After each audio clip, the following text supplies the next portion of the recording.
Okay, it doesn't matter. Normally this can be a green screen. Go. I hit the button. We're on. We should be streaming live right now. What's up, folks? Hotep Jesus. We're back with another hit the button. Bitcoin debate, Friday night fights, Bitcoin blood sports. We got Connor and Brendan. Connor's representing Team BTC. Guy. What's that? I'm sorry. Damn, my bad. Guy's representing BSV guy. What are you talking about? Guy's representing BTC. Brendan's representing BSV. This is, of course, sponsored by your favorite app, CoinBizApp.com. Yes, I know. Not your keys, not your coin. But still the best out. Custodial? It's custodial, I guess. It's still the best out. If you work with us eventually, we're going to hopefully get some investor money and we'll be able to allow you to hold your keys. That's the goal, big goal with the company, but it's a lot of red tape you got to get through to make those things happen. It's not easy. It's a lot of licenses you have to pay for, and those things are expensive. And I'm black, so I'm poor. So without further ado, what we're going to do is we're going to go 2 minutes with Guy. Then we're going to go 2 minutes with Brendan. And we're going to let them fight it out. So, Guy, we're going to let you go first. What's your argument for BTC? All right. Well, the value of Bitcoin is that it's entirely independent. Like the problem that cypherpunks were trying to solve for the 30 odd years leading up to it was how to achieve consensus in a trustless way. And the whole introduction of the white paper, it's all about how do we get trust between a group of people that have no other means to trust each other, because that's how you get social scalability, as Szabo refers to it, as a term where as long as everyone can agree on one truth, then everyone can actually work together and cooperate, because they have that one totem essentially to work off of. And that's what money does in society. But money is incredibly broken today. It's actually used as a means of controlling people, and it's manipulated constantly to get people to alter people's spending habits. Like it's really amazing the amount of theft that goes on just in the control and manipulation of money. And the only way to prevent that is to have a widespread validation of the currency, is to verify for yourself. The only way that I can be sovereign and know that my money is secure is if I validate that the entire thing is not being cheated. I know from the very beginning to the very current state of things, it is 100% secure. It is following a very strict set of rules, and no one has the ability to cheat it. And that was the problem that Bitcoin was trying to solve. And I think it's the one that has been solved. But the more data you put in it, the fewer people you have verifying it, the harder it is. If 1 gigabyte blocks, no way I could verify it. I immediately am trusting someone else to tell me that it's real Bitcoin, and I have no option.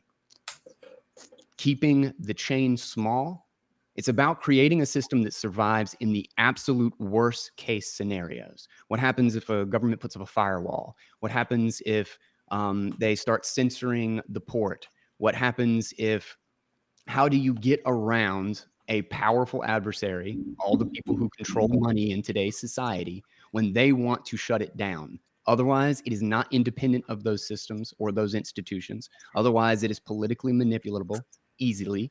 And you don't have anything independent. You have no value. You have a digital ledger, just like a bank or PayPal or anything else. Awesome intro. Go ahead and tell people who you are and what you represent. Yeah. I'm Chi Zhao, big Bitcoin supporter, have been for a long time, been in space about 8 years. And I host a podcast, The Crypto Economy, with Chi Zhao. That's me. And I the main format of the show, outside of I do interviews and solo episodes, just kind of breaking down concepts and some of the technicals and like developments. But the main format of the show is I read articles, papers, research papers, cypherpunk history, old, everything in Bitcoin, including economics, Mises, Hayek, all that stuff. I hit every topic from every different angle, and I read it aloud and then talk about it, commentate for 20 or 30 minutes. Yeah. Nice. Brendan, tell us who you are and go straight into your 2 minutes. Yeah, so my name is Brendan Lee. I got into Bitcoin about 2 years ago.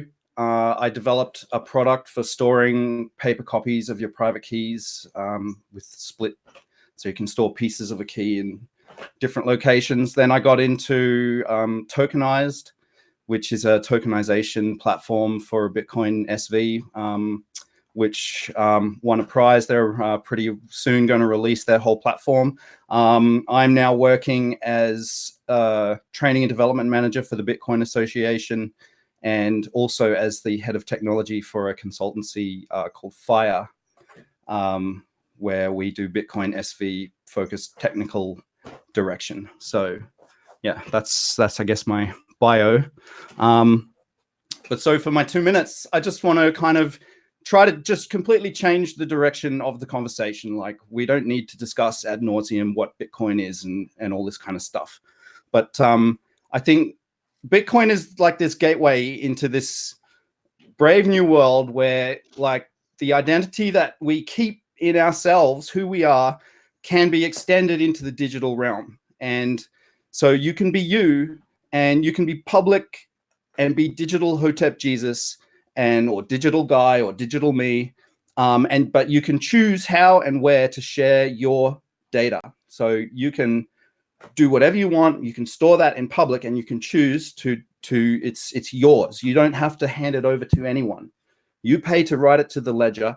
You control how that data can be accessed, and then it's yours. You own it.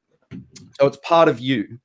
And if you can then monetize that somehow, and there's all different ways that you can monetize many things about yourself. So, your medical data, this, like what we're doing now, this, your work. And if you can make enough money, so imagine for this podcast, right? It might be, say, a 1 gigabyte file.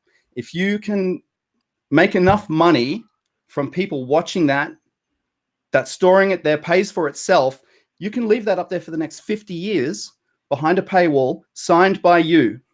So if you did that, that would mean that this would be the only authentic version of this debate on the ledger. It will always be in this place on the ledger, and you can encrypt it and show it to people through a paywall.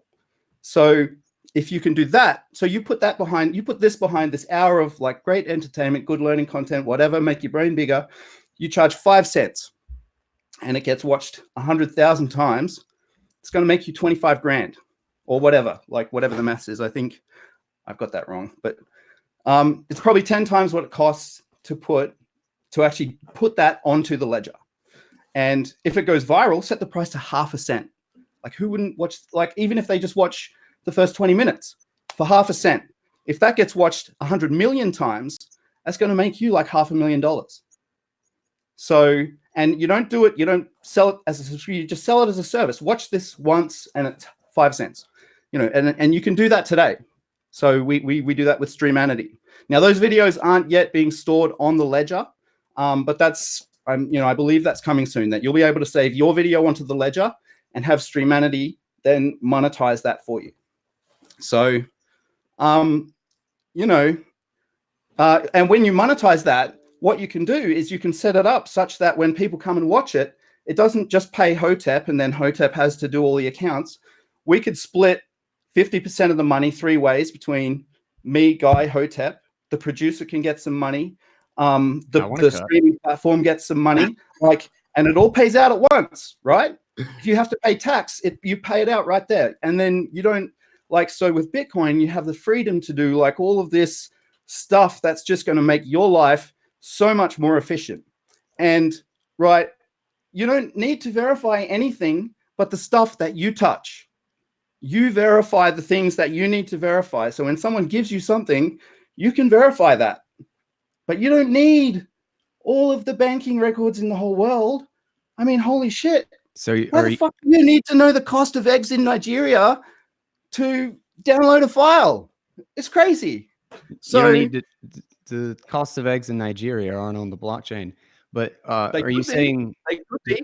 Like, you know, you can put anything on the blockchain. We've got people putting websites on the blockchain. Are you I have a shop. Hey, let me hear what Guy has to say.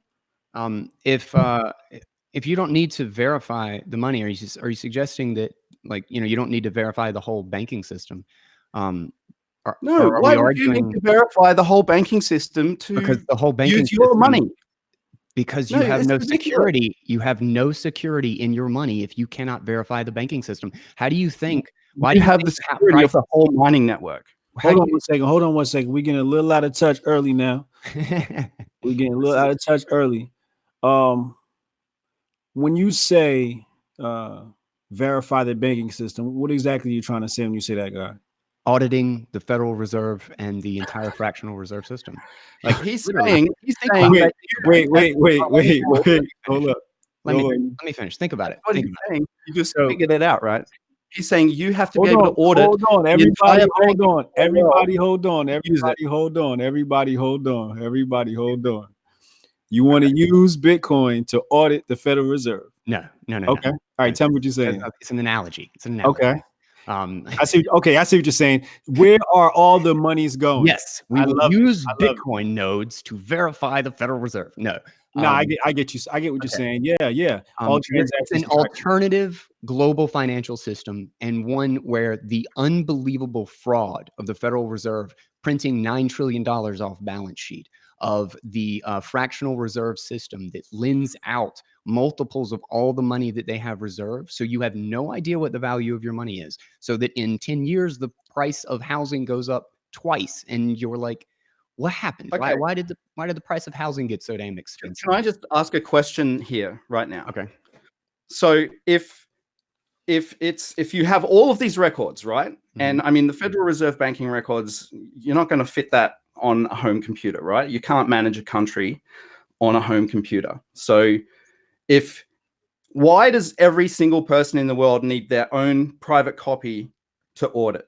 Can't there be like 100 independent companies who all audit it and say it's okay, and then people audit them? Like, you don't need. You mean like a bunch of banks? No, they don't have to be banks. They can be completely independent. They can be just. Well, they'll act like banks. Like, don't the banks audit their? Don't the banks audit their balances? Like, you're just trusting them to audit. Well, like, because it's on the ledger, anyone can audit.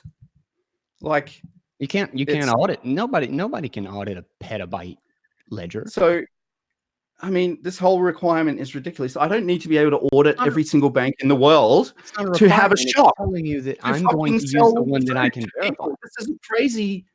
Like, hold on. Brendan, go ahead. Say your piece. Yeah. Okay. So the BTC have limited the blockchain to 1 megabyte blocks, right? And so they're saying that they have to do that so that the size of the blockchain doesn't grow so big that somebody using like a tiny little toy computer, I fucking have one. Yeah, Raspberry Pi. This is a Raspberry Pi, right? It's a toy computer. I think it's balls. So they want to keep it to 1 megabyte so that every person in the world can fit the entire banking records, the entire banking history of the whole world on Bitcoin on a fucking toy computer. It's ridiculous.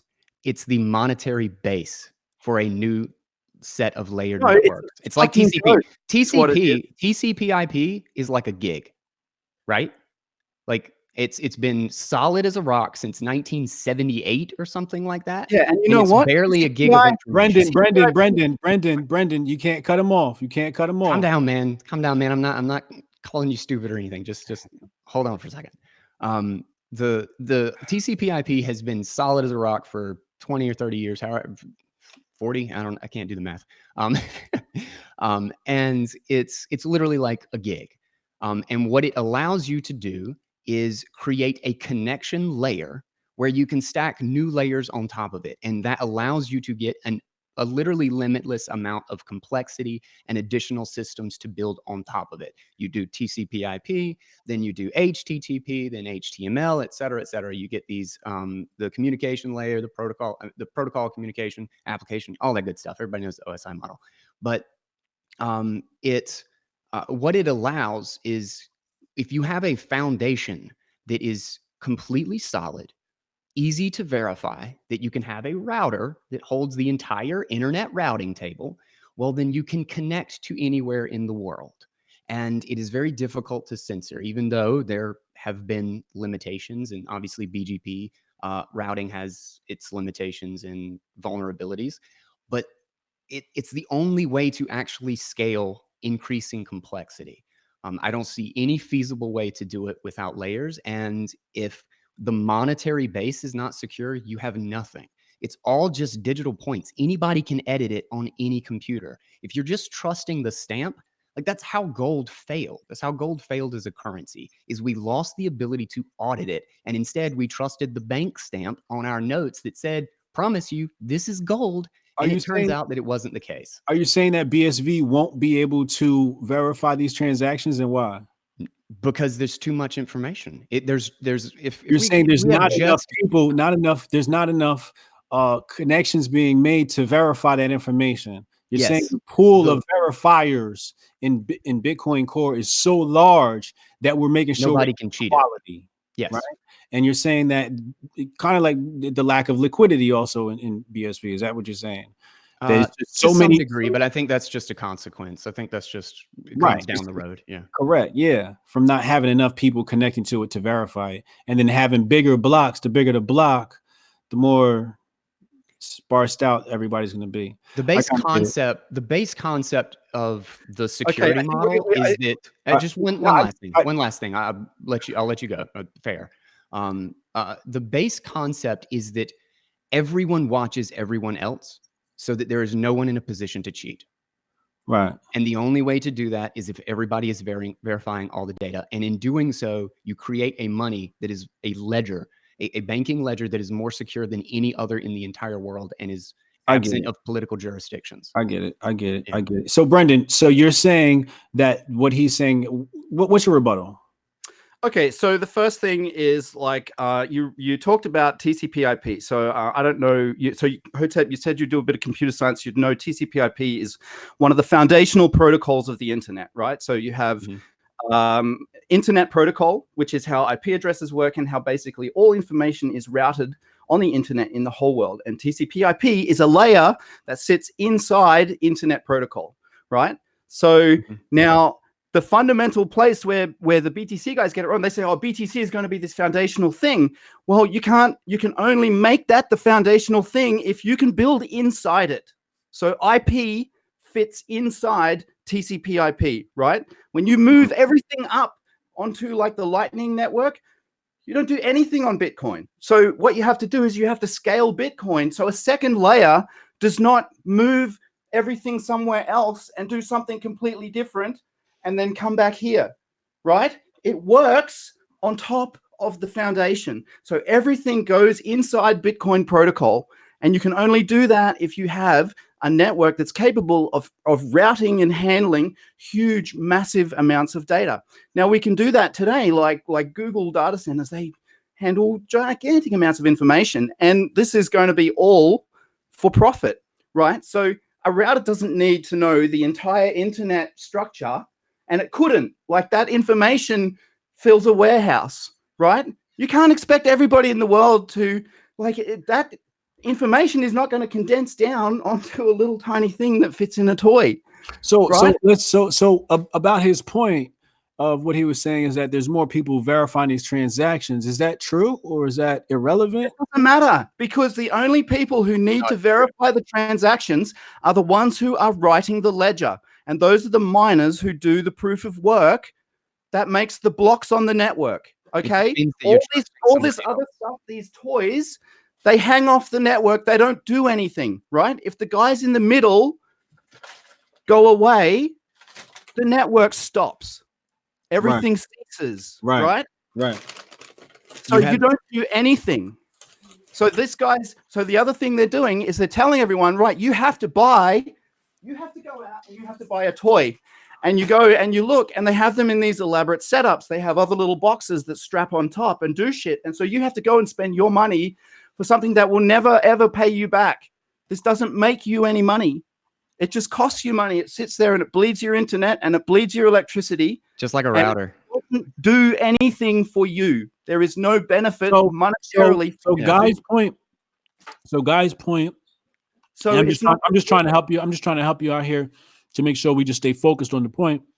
Yeah. He's saying that BTC is superior in the fact that they have more miners. The miners are verifying transactions, right? So there are more miners on the BTC network. So if you actually look at the center of the network, despite the fact that there are 10,000 toys connected to the BTC network, there are only around 40 or 50 computers in the world who create blocks. Okay, so they are the BTC network.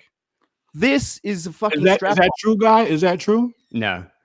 So the Bitcoin network, hashing is just the proof of work to get consensus on what the next state is. The rules are determined by what is accepted as a Bitcoin or not. Like I can't just broadcast, I have 1 million Bitcoin out to the network, because every node that I connect to will immediately, if it's a full node, will immediately check against the blockchain and check against the signatures and the entire history of that coin, which the only way to know it's a real Bitcoin is to know that it was created within the consensus rules, which means you have to go all the way back to the coin, the original mining of that coin. Otherwise, you're just trusting that the latest hash just happens to have that transaction in it, which is largely irrelevant. Like it's to suggest that miners can never be an adversary, which is wrong. And the only way that I can actually know is to validate. Brendan, hold on. Let him just finish. Just let him finish. I already kind of lost my thought. It was just that. I'm talking about miners. Oh yes. So the network of nodes actually provide a wall of validation. Like if any miner produces a block, we actually saw this. A great example of this not too long ago is a mining pool wasted like $200,000 or $300,000 worth of energy mining a block in which they accidentally, again, an adversary does not have to be malicious; they can just be idiots. And they accidentally calculated the reward and fees wrong on the block, and it never made it anywhere because immediately it hits all the nodes that validate and says, "What are you doing? These are not the Bitcoin rules. Get out of here!" And they get evicted, and the block gets expelled from the network. Brendan, you laughing? That's not true. Well, no. It's just ridiculous. Why do you even care, right? So because I want my money to be set. You know what else happened is not one other mining node picked it up and tried to build on it, and that is the only thing that matters in this argument. Because they were validating. Whether another miner tries to build on it. So if every single miner, God, let him speak. My bad. If every single miner rejects the block and doesn't build on it, which is exactly what happened. So these mistakes happen. That these are dynamic systems. So mining farms cost hundreds of millions, if not billions of dollars. Okay. So these guys, what you're saying is these guys who invest like these huge amounts of money need to restrict the amount of money that they can make by providing a really great user experience and 100% transaction security, because you need to run it on a toy. Okay. So it's a ridiculous fallacy that we need to keep this thing tiny and prevent anybody from using it, because really, Hotep, if you think about it, that is the goal of tiny blocks. It's just preventing people from accessing this network, right? No. Can I interject here? Yeah, go ahead. Now, see, this is where the debate gets really dishonest, is that I am not granted the right to disagree. I am not granted the right to value the validation of sound money over cheap fees on the base layer, which I think is going to grow out like TCP/IP and networks before it, that it will grow in layers. It will be a stack of protocols that create an entirely alternative financial system, not just a single chain of peer-to-peer transactions that gets bloated in no time at all. And it's about any computer being able to verify. We're not asking anybody to buy a bunch of Raspberry Pis unless they want to. I could do it on my desktop computer. I got one running right now, and we're streaming. I can verify the soundness of the money that I am using while we are having this conversation live. And You can do that anyway. not with BSV. You don't need 1 gigabyte you don't block. need Not if you've got 1 everything in the gigabyte blocks. world to validate a single coin. If you want Okay. everyone in the world to be sovereign and know that their money is secure, yeah, you do. There's no cheat code for that yet. I would like there to be. That would be great, but Hotep, there's not.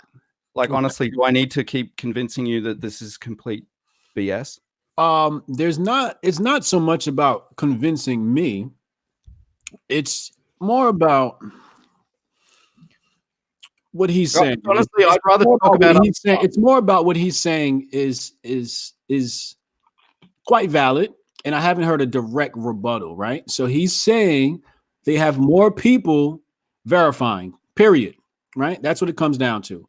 And I think it's common sense to say that if you have more people looking at a thing, it's probably going to have a higher quality. No?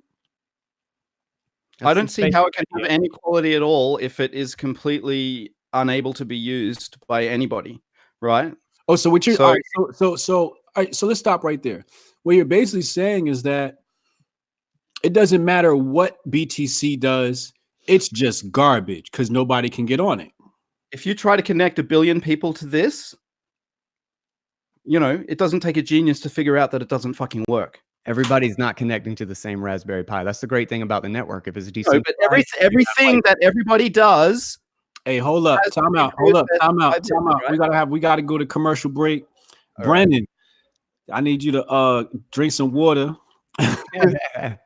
Say I need you to take a couple of deep breaths. Say, and we're just relax. We just couple of dudes shooting this shit, having fun on a Friday night, man. Relax. Nobody's against you.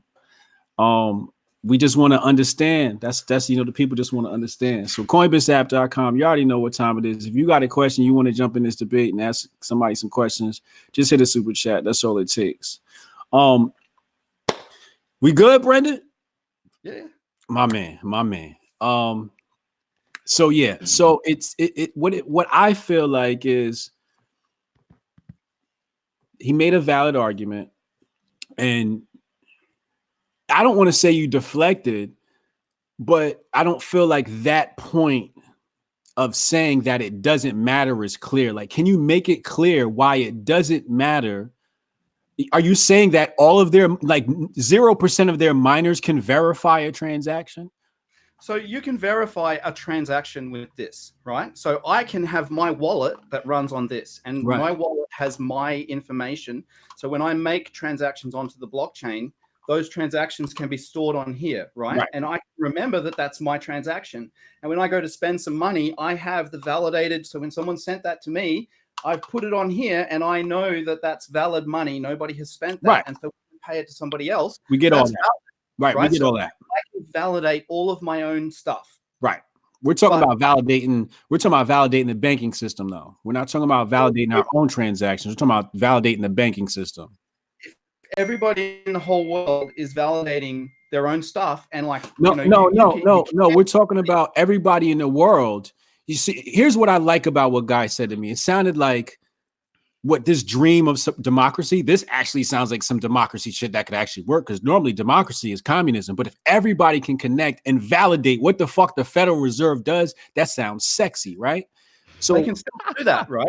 I'm not saying you can't do that, but you don't need a copy of the Federal Reserve's banking records on your home toy computer to No. validate it. You can. we're not saying that. It's still there. No, right? we're not saying that. What we're saying is that there are more people connected to the Bitcoin network validating transactions. Therefore, those transactions probably have a higher quality. Okay, no, let's just say, right, BTC with 1 megabyte blocks, right? So maybe I think it's 100,000 people can use it per day, right? That's the upper limit of 1 megabyte blocks is 100,000 people each getting one transaction a day, right? If every single one of those people validates everything on the whole network every single day, that's not 1% of what gets validated when 10 billion people are Is all that true, validating guy? their own shit, Is right? that true? Only Cool. 100,000 people? If we're talking about base layer transactions, at rough maybe. I mean, yeah, probably not far off. Okay. Okay. But we're talking about a monetary base. The major confusion here is that this is the trust layer for a new protocol stack, and it's being constantly misconstrued as a payment network. And the payment network is a derivative. A payment network in a shit currency is of no use if you can't verify the lack of corruption or the honesty in your money. Well, then being able to transact really fast in that money is really of no consequence. It's like, okay, well, why wouldn't I just use the dollar or what my bank gives me? Like I don't have any trust over that, and I don't have to. I can't audit the Federal Reserve, so Visa works great if I'm not auditing anything.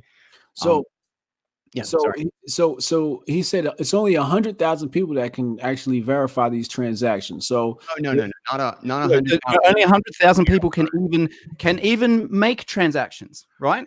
You only once 100,000 people have done one transaction, everybody else that's in not the true. world Just can't doing make another transaction. with back in and a in math, right? you can probably fit about 3,000, depending on the format. You can fit like 3 to 4,000 transactions in a block if you like do some decent aggregation and like Okay, Right. in every hold on. We're gonna walk through this, brother. and then you've got 144 blocks a day. So that's 300, 400, 500, 500,000, 600,000, so that's a little low, but we're just talking about transactions. And if we Right. think So, of transactions as merely I'm sending Bitcoin from me to you, and that is the only way to transact in Bitcoin, it's like, okay, well, yeah, that sounds retarded. Like we're going to use this like Visa.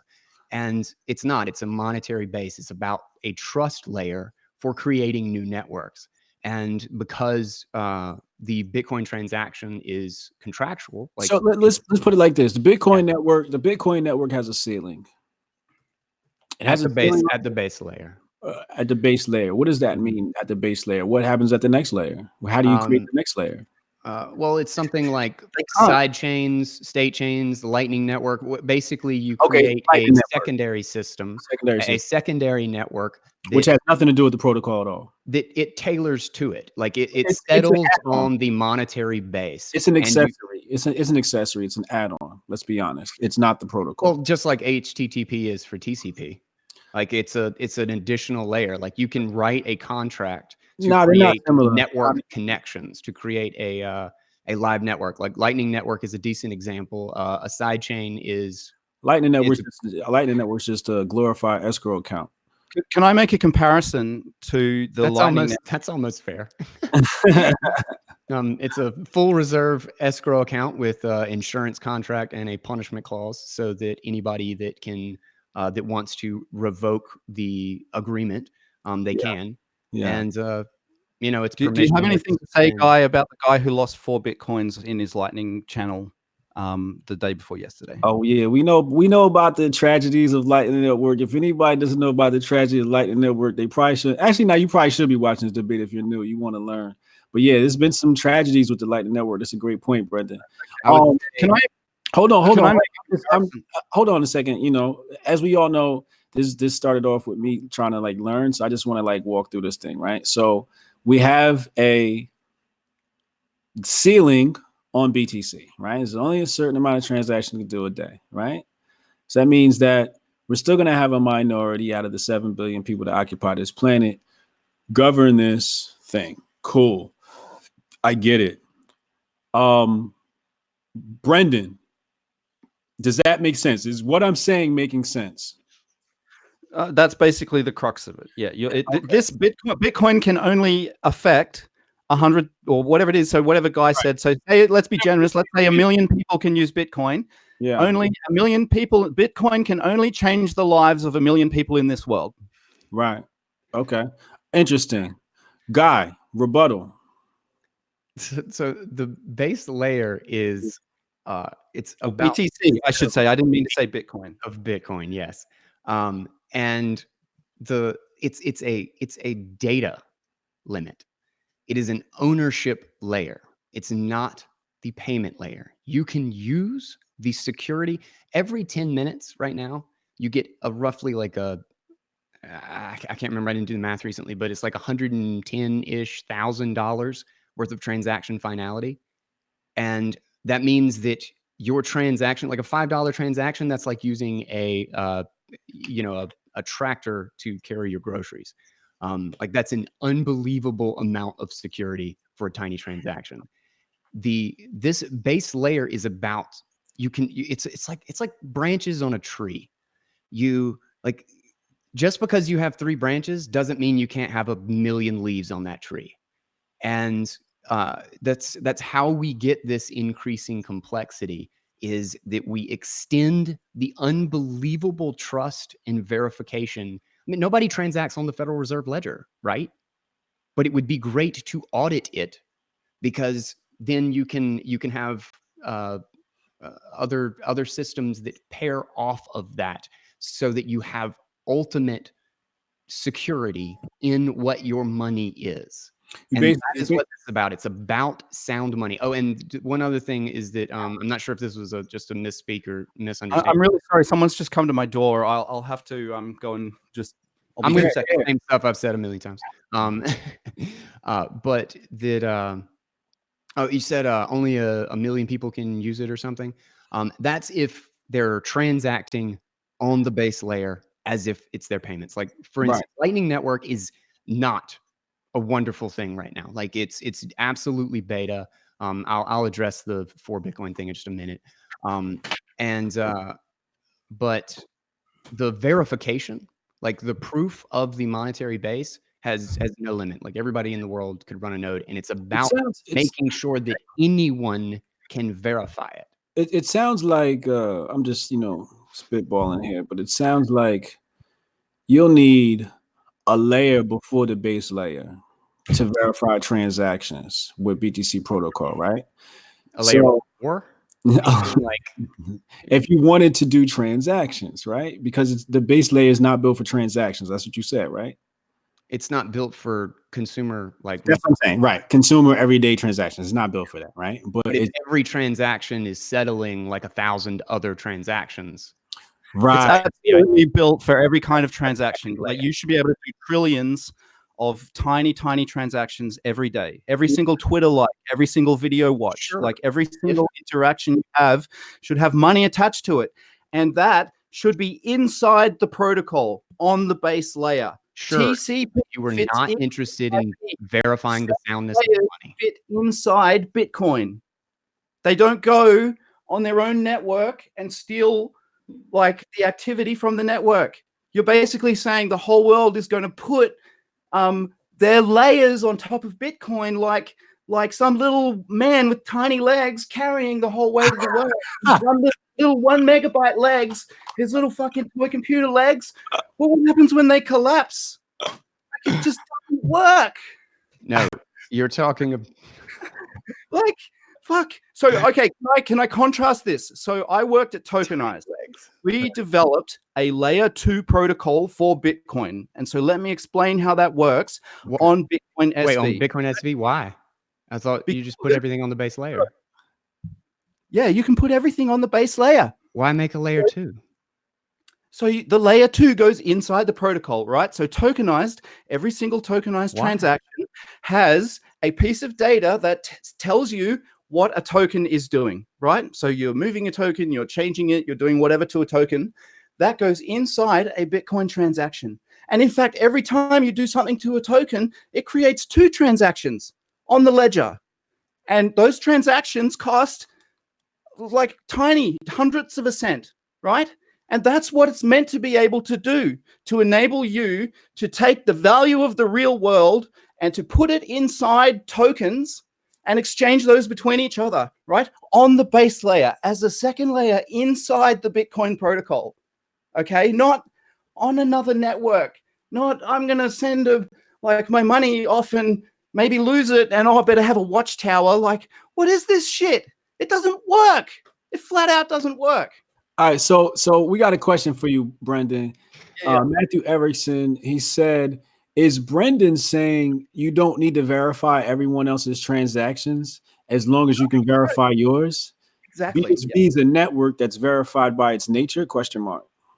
Yeah, so what happens, right, is miners, so these are the nodes, and so on BTC, there's currently about 40 of them, but over time, as we get like huge numbers of transactions and like millions of dollars worth of transaction fees in every block from these millions and billions of transactions, and the miners start collecting those fees, they're going to start making enormous amounts of money, right? Okay, so one of the talking points was centralization. So let's go there, right? So currently, you can argue that the center of the network on BTC, the nodes who mine the blocks, because these don't mine blocks. Nobody finds a block on a Raspberry Pi, right? So if those are the ones who build the blockchain, who handle the transactions, put them into blocks, okay? So there's about 40 or 50 of them, you know? Okay, so if they stop working, what happens? If the hash goes away, like what happens? How does this keep the system going? You know, I guess that's. Oh, are you asking me? Yeah. Oh, well, well, there's a $100,000 reward for anybody who can keep it running. And those 40 miners, by the way, I mean, I don't, and I think you know this. Wait, Brendan, you gotta let him talk. Those 40 miners are mining pools.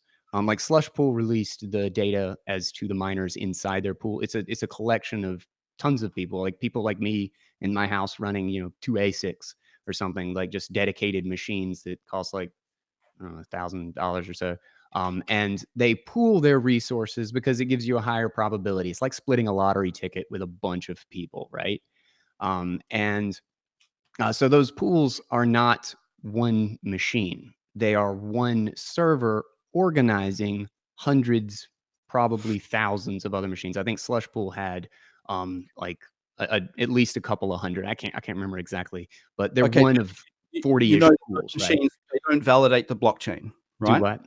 They do. All that ASICs do is hash the block. That's all they do is hash. Exactly. They have to run a full node to actually validate. Without a full node, they don't validate. Exactly. The whole pool runs one node. Yes, that's why we need to. That's why we need to implement better hash. That is a major issue. I agree. That the mining pool actually has control over what goes into the block. That's a serious vulnerability. That's why Matt Corallo, one of the core devs, is implementing or trying to get implemented, pressuring to get people to implement better hash, which is a way to have the individual miners actually decide what goes into their own blocks, so that the mining pool actually doesn't have any control over what the transactions are. Because, if somebody has 20%, 30% of the hash power of the network and they decide that one person can't transact, that's not fucking cool, that's censorship, and we're not trying to. Why would they do that? Because the US government called him up on the phone and said, this bitch stole some money. This guy did some drugs. So don't let his transaction through. That's why you don't want those central points of failure. You have 4 or 5 miners. That's what you get. You get censorship. You get frozen accounts. You lose all independence, and you lose sound money. Hotep, can I ask you, if money is proceeds of a crime, should you just be allowed to keep it? What's a crime? And spend it? Who decides what the crime is? Well, like a judge and a jury. A judge and a jury? Or whatever it is. It works. The law. So you're saying there's never been an unjust law? I'm asking Hotep. Hotep, do you think... Is the state a moral standard? You don't want to ask me that question, Brendan, because I think all laws should be banned. Right, okay, I'm with you, man. Anarchist, bro. Really? Okay. Dude, you are a true cypherpunk. If you take the money, I didn't know that about you. Yeah, fuck all this shit. We need to start back over at zero.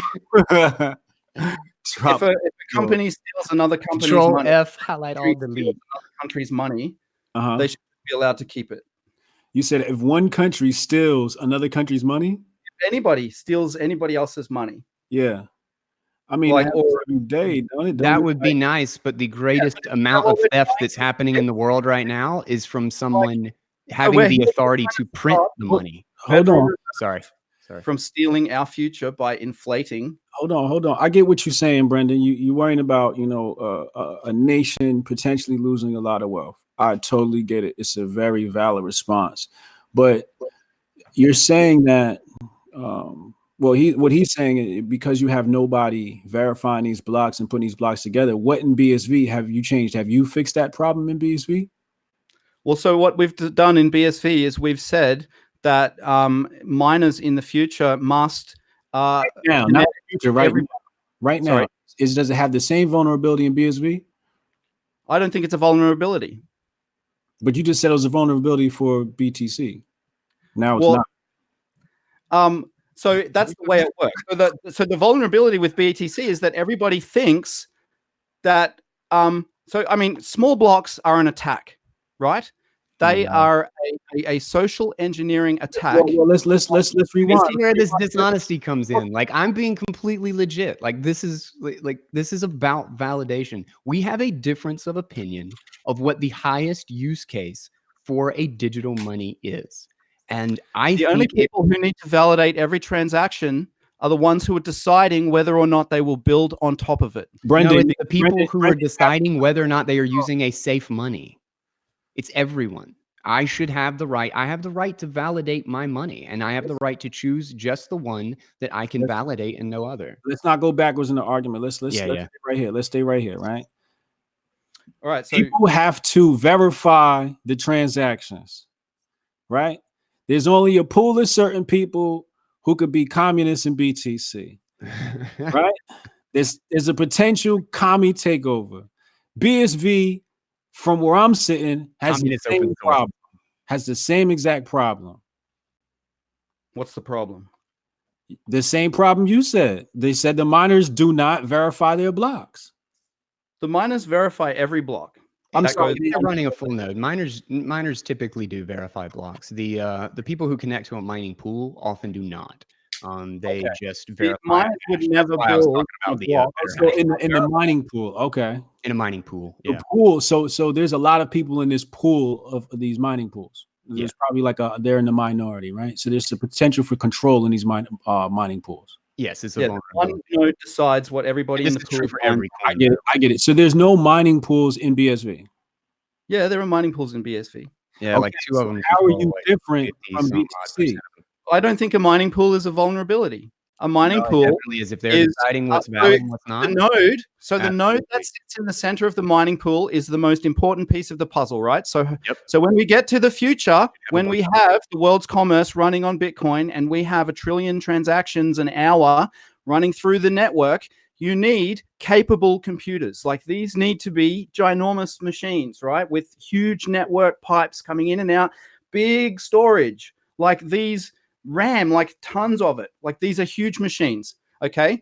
Actually, PayPal has big machines. Container. So that is the scale of hardware you're going to need to mine Bitcoin when everybody in the world is using it. But you're going to make so much money from doing that there's going to be thousands of people jumping into this. And that's where this whole competition, and you build that core of the network so that it can handle. Here's what I don't like about what you're saying. It's very future and not right now. What is the protocol doing right now? Because if it's not happening right now, it's almost irrelevant, right? We're talking about two protocols that have the same vulnerability. You want to say it's not a vulnerability, but you use it as an argument against Guy. Guy is admitting that it's a vulnerability. It sounds like a vulnerability to me. No, what I'm saying, my argument is that you don't need to change it on account of these, right? These don't matter. That's not why you change the mining pool issue. The reason you want those is so that I can validate the money that I use, because I have thousands of options for money that I can't verify. And I have plenty of digital payment networks that I can't verify. I have unsound shit fiat money.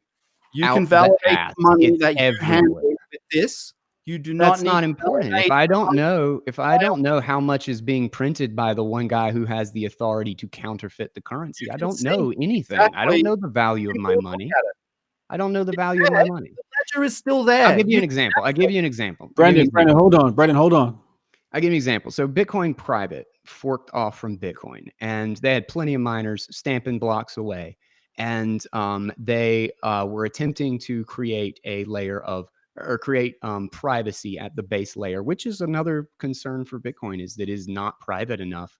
And there are a lot of great development happening in that regard. So I'm fingers crossed for it. But that's the trade-off with being able to prove that there's no inflation, is privacy has that issue. But so Bitcoin Private split off, and they had miners and everything was great, but there's hardly anybody running nodes. And the private base of coins, they had this like pool of super private Bitcoin, and it was going to be an airdrop. And for 9 months, nobody verified. Nobody bothered to check if all of their hundreds of wonderful promises and all the hashes from all the trustworthy miners were right. And then one day, they tried to move 300,000 Bitcoin private out of this private pool to an exchange. And it turns out coinmetrics.io, I think it was actually Nick Carter wrote the piece on it, actually did the verification and found out that they had printed during the hard fork, because they get to change the consensus rules, then they just get to do edits, all the edits they want. And if nobody's verifying, nobody knows. And turns out they printed 3 million coins in private for themselves so that they could dump on everybody. And it was because there was no verification. It was because they hard forked and let the consensus rules change and nobody validated. It's digital.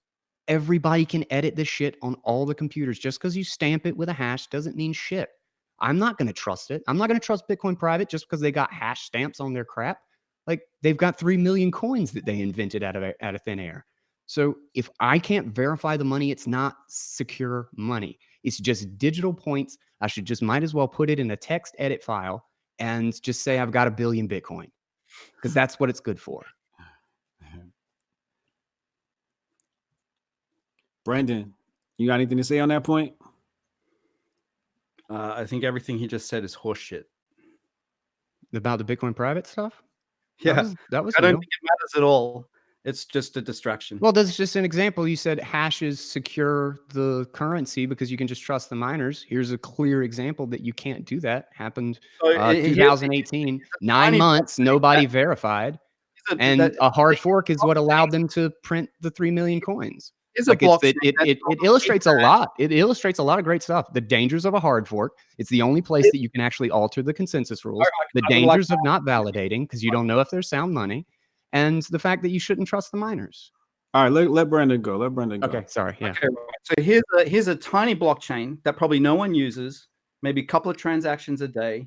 Mining gets centralized to maybe one computer, right? And they just do whatever they want. And they rip people off. Yeah, these are scammers, and they did it on a public blockchain. So they're going to get caught, and they're going to have to, pay. It took whatever 9 months, and a lot of people losing a lot of money.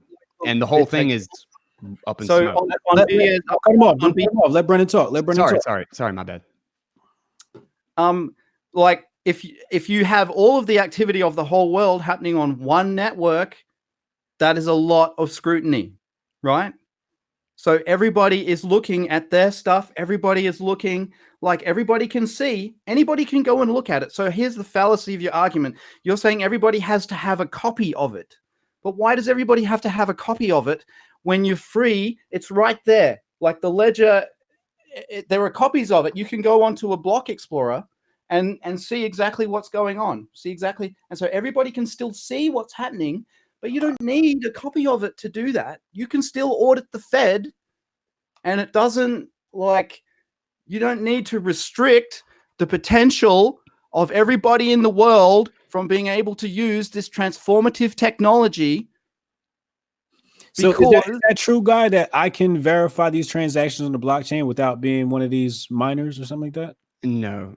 If you can't actually validate the data, if you just go onto a block explorer, you're just going onto somebody else's computer. Like you're just Is that true, Brendan? You're just relying on somebody else. I mean, if the website is somebody else's computer. Go to 5 different block explorers, and you can check that all other people's computer. Same transaction and the same data And All right, if so all right, help me guys out. Both of you guys help me out here, right? What do you need to verify a transaction? What hardware do you need? You need to be a miner. You need to be a node. What do you need? If you only want to verify yours, you can just run what's referred to as an SPV client. And what that does is it means that you can know, you know what a Merkle tree is? No. Okay. It's a hash tree. There's no really reason to go into it. But basically it says in a big block of information, like let's say a megabyte of data, that you can put your transaction in it. And Or by verifying one little hash, one little amount of information, you can know that your transaction is in it. But Okay. what you don't know is anybody else's transactions. You don't know if all the other signatures have been verified. You don't know if the inflation schedule is accurate. What do you need to know that stuff? You have to run a full node. There's no cheat code yet. So what are the I would like to think there could be one, but nothing. The miners are solving this algorithm, right? The hashes, yes, they're hashing the information. That's what the Right. miners do. So that's all they're doing. They're just hashing information, and the nodes verify. Is that what's happening here? If a miner is running a full node, then they're verifying too. But yes, the full nodes are the ones that verify. That's the distinction between verifying and not. Okay, so sometimes what happens is a miner can have a node to accompany his mining hardware. Is that what's happening here? Most often, I feel like that's probably the case. I don't really have any data or anything on it, but okay, but that's just the process. It would be And he really could be out here raw dog, just hashing, right? Yeah. He's just hashing. Yeah. Some do. Some definitely do. All right, so some people raw dog and they just dog hash. That's fucking great. They're just hashing out here, right? But you need a full node. So, all right. So, how many people are running nodes? And how do you find out it's running a node? Nodes that control hash power. That's the only thing that matters. You said That's what? not what matters to me. How many people run nodes that control that hash power that gets that is competition to write the ledger? So you have to be running the node and the hash to be the big dog. Yeah. If you want to extend the chain, yes. But if you want to know which chain is correct right now, you just run a fully validating node. But you're not going to say that one more time, guy. If you want to know which, if you want to add to the chain, like producing hashes like a miner, then yes, you want to mine. But if you just want to know which current chain is valid and has followed the Bitcoin consensus rules since the beginning, which is the only way you know between what is a real Bitcoin and what is just a digital point on your screen, then you have to run a fully validating node. And both of those pay me, right? No, fully validating node. Mining pays you if you get actually. Mining is very lucrative. Yeah. But a fully validating node is just a defense mechanism. It's just so that I know no one has cheated me. You pay for it. This is the communism. So node is just I paid for my desktop. Everybody has to pay their money to use Bitcoin. Software is free. Yeah, open source, all that good stuff. Wait, Brendan, you're saying they have to pay for it? What do you have to pay for to run a node? Do you have to pay for? You got to pay for the bandwidth. You got to pay for the hardware. You got to pay for the hardware. Well, it's a computer, right? I'm from the perspective that a node is a real machine, right? Something that can handle gigabyte and terabyte blocks, right? Okay. So this is a big computer. So you have to buy that. That's a big capital outlay. But you want to manage. Just to dumb this down, we can run the node off of a Raspberry Pi. No, Bitcoin, not Bitcoin SV. You cannot do that on a Raspberry Pi. You need many gigabytes of RAM. You need like a powerful machine for what we're planning, right? So we're going to have trillions of transactions a day because we're going to build on top of Bitcoin. We're going to build inside the protocol. So we're going to have hundreds of millions and billions of people using this for all of their transactions, like all their social media, calling people, doing whatever, like everything that they do will be built inside Bitcoin, and you'll be exchanging money all the time. Like, so when I want to call you, like maybe I pay 1 cent to connect to a premium phone line with encryption. Like you can do anything you want. There's opportunity here. You said the barrier to entry for BTC was high. It seems like they don't want people to get in, right? They don't want people to use it.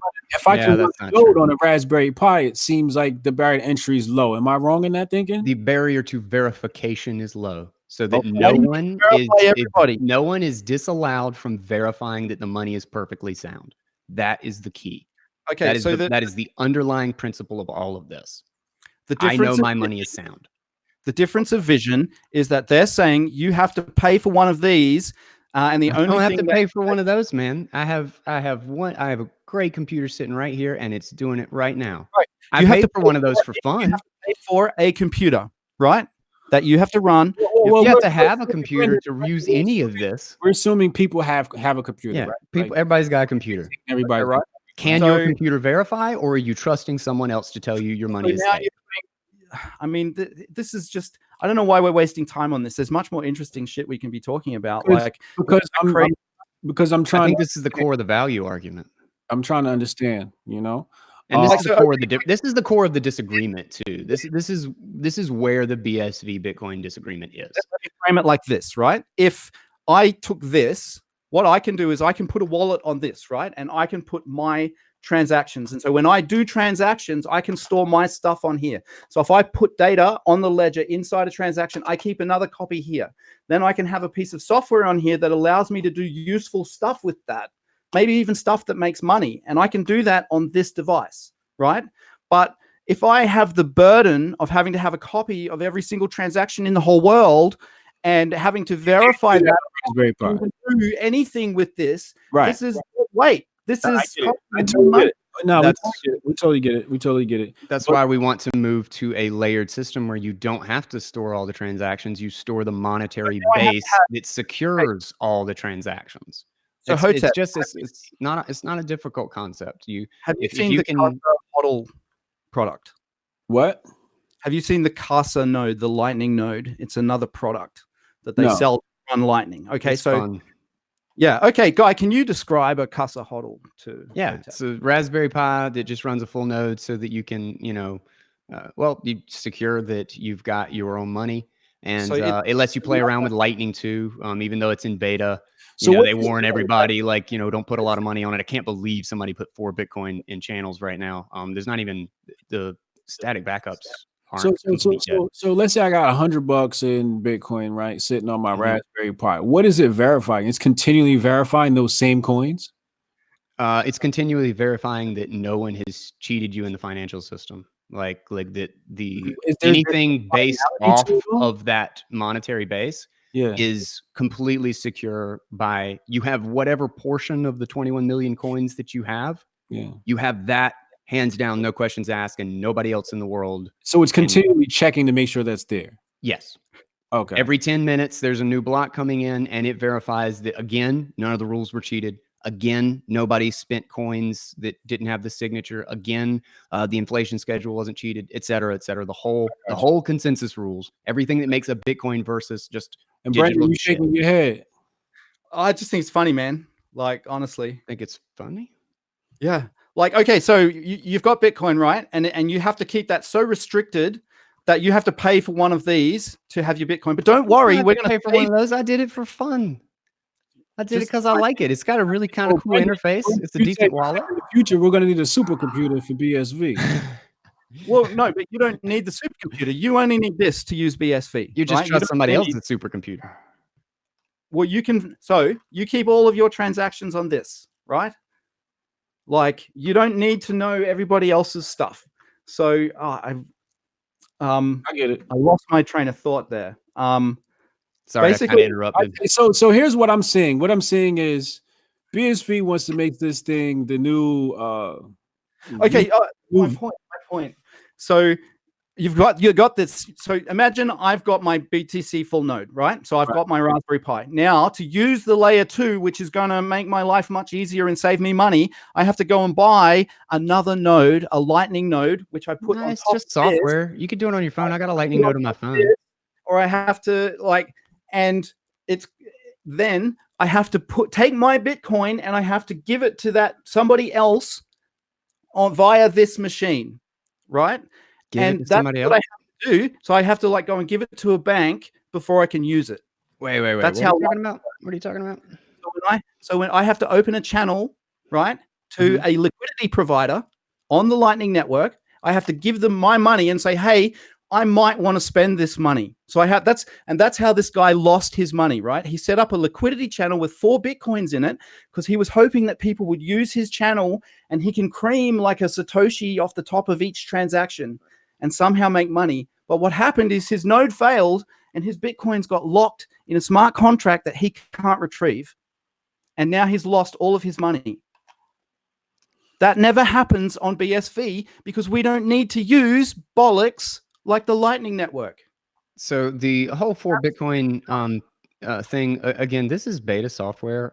So there's a reason it's called #reckless. That was not a smart move. And what's funny is that it was actually an example of the Lightning Network working, like the contract actually enforcing itself. Because what the contract does is that it makes it so that if anybody tries to publish a fraudulent state, it makes it so that I can send, God, that was so good. It's opening up a connection, a financial connection with somebody. So I can do 10, 100, 1,000 transactions through them or through whoever I choose to connect to, and it can be anybody. And then if I ever need to, if I ever want to settle that for some reason, I can just close the contract at any time. But if we can do that on BSV, like, but payment. okay, cool. But if I try to publish, the whole idea of the security is that every single time we update the channel state, since these are off chain, since they're not being published to the Bitcoin blockchain and bloating everything, there's a punishment clause where if I try to revoke one of my previous transactions, that I am essentially, I'm considered a fraud because I'm trying to I'm trying to contest the finality of a transaction, and then I get punished for it because I'm trying to cheat. I'm no longer using the current state of our transactions. I'm trying to get a refund for $100 that I just sent you. And so your node automatically executes the punishment clause, which takes my balance in the channel. And that is pretty risky, particularly with beta software at the moment. And there's still a number of different, like, very important, like, backup methods that are coming. And if you lose, it's just like if you lose your hard drive, like if your hard drive burns out and you lose your keys, you don't get your Bitcoin back. And Lightning is the same way. Like if you lose the last, like the only valid state of the transactions, you lose your balance. But one of the cool things actually is there's an upgrade. There's a new version of the protocol. It requires a change. It requires a new signature type. But it's actually removing the punishment clause because right now, everybody who has suffered from it has not been malicious. It's been from hard drive failures and like hardware problems. So L2 is what it's called. And what it does is it actually just replaces the punishment clause with just executing automatically the final state, so that if I try to take my $100 back, your node just automatically publishes the one in which I gave you the $100 and it kicks mine out. So it's a smart contract that ensures that the most valid state of the transactions is the only one that gets executed. And unfortunately, this guy had a hard drive failure and it So pretty bad. Let me just hop into super chats here. Jordan Mac, $1. Thank you. Appreciate you. Mr. Bitmonkey, he says verifying in your house does nothing. Mr. Bitmonkey Works for me. HJ, he says home nodes versus SPV for verification of transactions. What is he saying? Don't trust verify. There you go. Don't trust verify. Okay. I don't know why he would say that. Maybe you guys have to hit me to that. That's not what he's saying. I wouldn't quite understand what he's saying either. He said home nodes versus SPV for verification of transactions. I guess he's saying, home nodes versus. So, yeah, I've got something to say about that after you go through the super chats. All right. So then Matthew Everson again, thank you for the $10. He says, because of built-in incentives for BSV to function, it must inherently be verified. Defrauding the network is stealing from yourself. It only works because it's verified, correct? Wait, who are we Yes. asking? Yeah, miners verify the blocks. And I've verified that the miners haven't tried to cheat me. Which you can do anyway without having a copy of the blockchain. No, not if I don't know how many coins there are. Not if I'm on Bitcoin How private. many coins you And can see? How Bitcoin many SV's done quite a number of hard forks, so validate- I could just you as can easily validate- run into the same Hold on. problem there. Whoa. Book is valid. Brendan, you can't cut him off, man. You keep cutting him off, and your mic is cutting his. Go ahead, guy. That's one of the issues. Like the Lindy effect is another really important part of this. Is that like security protocols are only secure because they survive the test of time. Like if we just changed the ECDSA curve every like 6 months, like nobody would trust ECDSA. It took like 7 years for that to actually become a trusted standard, even though it was obviously as secure as it was the day it was made, essentially, because it didn't change. But it wasn't until we essentially beat it to death and proved that we couldn't get through it that we were like, okay, this is safe. And Sorry, yeah. I didn't really get a chance to rebut his point. Like, so he described how a lightning watchtower works with the contract and everything. Can we go back to that for a minute? Because I would just like to contrast that with how it works on BSV before. And we can go back to this ECDSA. Like, I think it's worth exploring as well. But Guy described a system where you have to put your money into a smart contract and it's got insurance that you won't defraud the other guy, but don't have to keep losing money because their hard drives fail and the state of the contract gets lost and those coins basically get locked in an irretrievable state.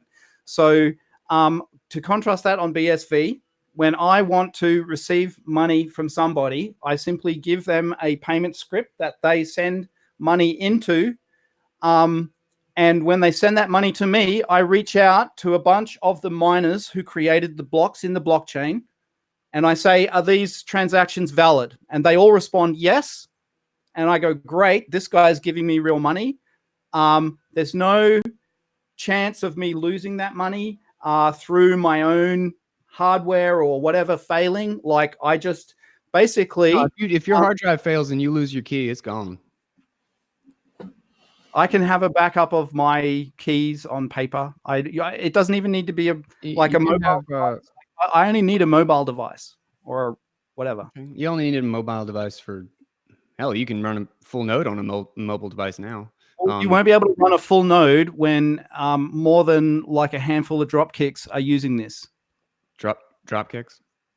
Sorry, like it's only once you have like everyone in the world using this that this becomes even useful. Like at the moment, it's crazy that you guys think that 100,000 people can create this valuable thing for everyone, but by somehow wrapping it in layers and layers of sticky tape to try and fix restrictions that are basically put in place by a cabal of developers who don't want to scale, who want to limit access to this product. That's what they want. Well, all right. So this is where I think the debate is, right? You want this global financial system where everybody can make transactions on. That's what BSV wants. And Guy is basically saying, nah, we don't want that. We just want to... No, we want that. We want that, but it's of no use if our monetary base is not sound. Right. But what you're saying is that the protocol, the BTC protocol, is just to verify the base. It's the ownership and trust layer. Base, yes. The banks, they lend out money, like they create the liquidity, right? They pull it out of thin air. They pull it out of their ass, right? And then that's our money now, right? Just like Bitcoin is pretty much pulled out of thin air. We say it's 21 million, whatever that is, and that's just is what it is, right? Yeah, that's consensus. You pull that number out of your ass, right? Yeah. So okay, so when this money is they made me lose my train of thought. But when this money is created, right, out of thin air, and how did we get into this, Brendan? What did you say? Yeah, I don't even remember. So I compared Lightning validation to doing a transaction on. Oh, I remember now. Right. So the BTC protocol is just for, like he's saying, when he says base layer, it's just for at the higher level. All the other transactions are a result of what happens at the higher level because they're the ones that are sending the money out. The Federal Reserve is creating this money. I don't actually know what they're trying to achieve with all of these second layers because they're not needed. Like they don't actually work. Yeah, they don't work. Transactions with sound they money. lose people money. They cost people money to use. Well, that So- just happened. Like, Well, couple days Brendan, And it actually is only needed because of these fundamental restrictions placed on the protocol by people who have no money in the game of actually maintaining this network. all right. So, Brendan, are you saying that we get rid of banks completely? No, I'm not saying that at all. Okay. I'm So saying that you're saying that Bitcoin the banks can be more honest. the banks can be tracked and verified on BSV. I'm a bank, I can say here all of my transactions, and here they are on the ledger. And anybody can go and look at the records of the ledger, which exist. There'll be lots of copies of all of that. But maybe over time, only the miners keep like the long-term archives. So you don't still need to see the bank's records on like, you can, as long as there's a copy somewhere. What's the ceiling? What's the ceiling on BSV right now? as long as you can verify that copy. What's that? Sorry, Hotep. What's the ceiling on BSV? How many transactions can they So do? at the moment, it's about the theoretical ceiling is about several thousand per second. But in February of next year, we're going to go to a state where we can do basically millions of transactions. No, per right second. now. How many Right can you do in a day? In a day. 100 transactions per second, I think, is In a is- day. What today in a day? Oh, What do you do? Day, Infinity. I don't know. Not transactions. I'm saying, verified. So I mean, yeah, maybe like I don't know. I think in a day we've done easily, several hundred or tens of millions of transactions. But you said the BTC network couldn't hold that? No, it can do about. I think Guy was arguing. It's probably What? like 500,000 or something like Yeah, that, maybe a I'm little sorry. more. So, Guy, are you saying that those transactions on BSV are not secure? Yeah, if you're not validating, you have no idea. What do you mean? If you're not validating the monetary base, you have no idea if it's. You understand? Like money. I can see every money block that's is and in the block header, meaningless. Money I is can see how many meaningless transactions there if were. someone I can else see- holds. Hold on. Go ahead. Money is meaningless if someone else holds the ability to counterfeit it while you are forced to earn it. It becomes completely worthless, and it becomes an agent for corruption rather than what money actually serves in society is a way for us to allow honest cooperation by using this medium that we can trust. That's why gold worked as money. The idea of running a full node is having a spectrometer for your gold coin. To say that nobody needs to run a full node because it doesn't do anything for anybody else is to say that it's not important to check if there's tungsten in your gold bars or gold coins. And because it's digital, you can't bite it, or you can't like look at it and be like, oh, it's shiny and yellow. It's digital points. If you're not checking the whole validation rules, there's no shortcut. Bitcoin is defined as a digital ledger entirely within consensus rules. So only by those consensus rules can you know it's a digital Bitcoin versus a digital point on somebody else's computer. Now, I can log into blockchain.info all day and just trust them to do it. But Bitcoin is about sovereignty. This has been a cypherpunk problem for 30 or 40 years. It's been a problem since the 40s about verifying the integrity of information. And that's what Bitcoin is. It's the highest integrity financial ledger on the planet, one that judges, like the president of the United States could say, okay, Hotep, you don't own your Bitcoin anymore. And Bitcoin doesn't give a shit. Bitcoin does not care. Bitcoin requires that you have your keys, and that is it. And it is because Bitcoin can survive in the face of those attacks. He talks about like Bitcoin with these tiny little legs. No, what that is a unbelievable rock hard foundation that you can build skyscrapers on top of. But you don't put windows in. You don't put windows in your foundation. You don't fill it full of like living room furniture and you don't bloat it with a bunch of crap on 100,000 transactions a day. If every one of those transactions is aggregating or verifying and settling 1,000, 100,000 transactions a piece, yeah. And each one of those transactions in 10 minutes gets you right now $110,000 worth of finality in 10 minutes. Do? Like, Like, what's the They value of? confirm who is the rightful owner and who is not, and to make sure that there's been no inflation in the system and no one has been cheated anywhere. Jordan Max says mining does not require a full copy of the chain. It never has. There is no direct incentive to mining pools to maintain the chain. Is that true? Yeah, basically, yeah. They don't have to have a full copy of anything.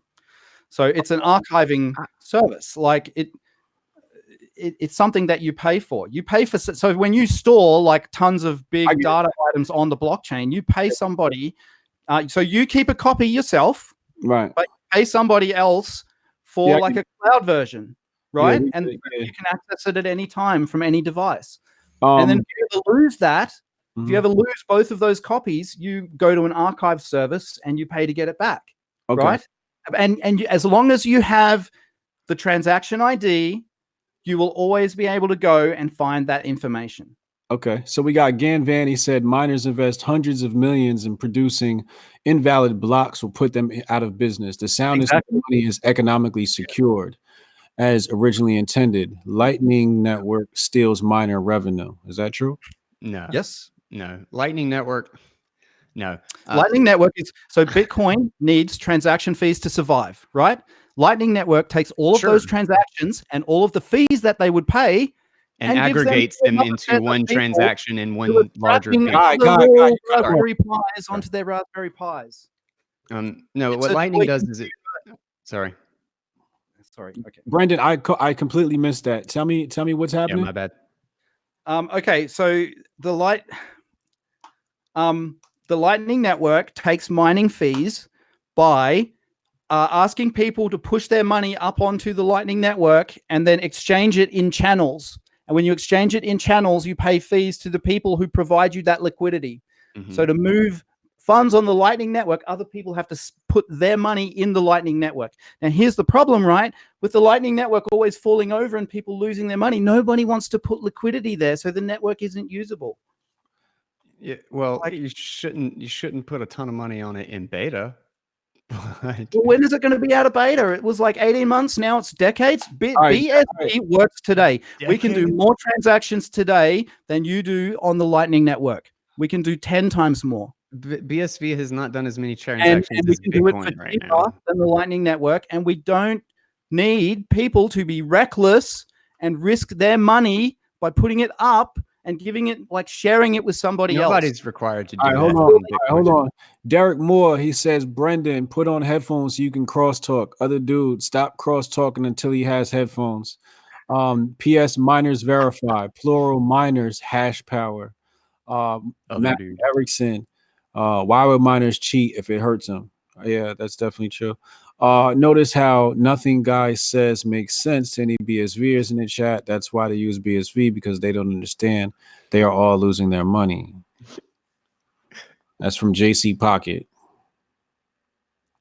Wow, that's a lot. Any response? I'm actually to that guy. Not really. Okay. Okay. He says people are losing money on BTC. I mean, it does make sense. Oh, on BTC? Nobody's lost money because of the Bitcoin protocol. I mean, if they lost their coins, actually losing their coins.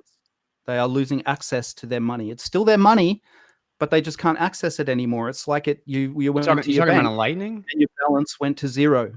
That's what's happening here. I've been using Lightning a lot, and I have not had this problem. Hey, you guys can't crosstalk. Sorry. Okay. Sorry. What were you saying? I'll let you decide who can finish, Brendan. Okay, so people are actually losing. It's not that they're losing their money because of a bad investment. It's not like they put money in and the value from transactions, unnecessary transactions. They are putting their coins. It's like they're taking their money and they're putting it here, and then poof, that money's vanishing.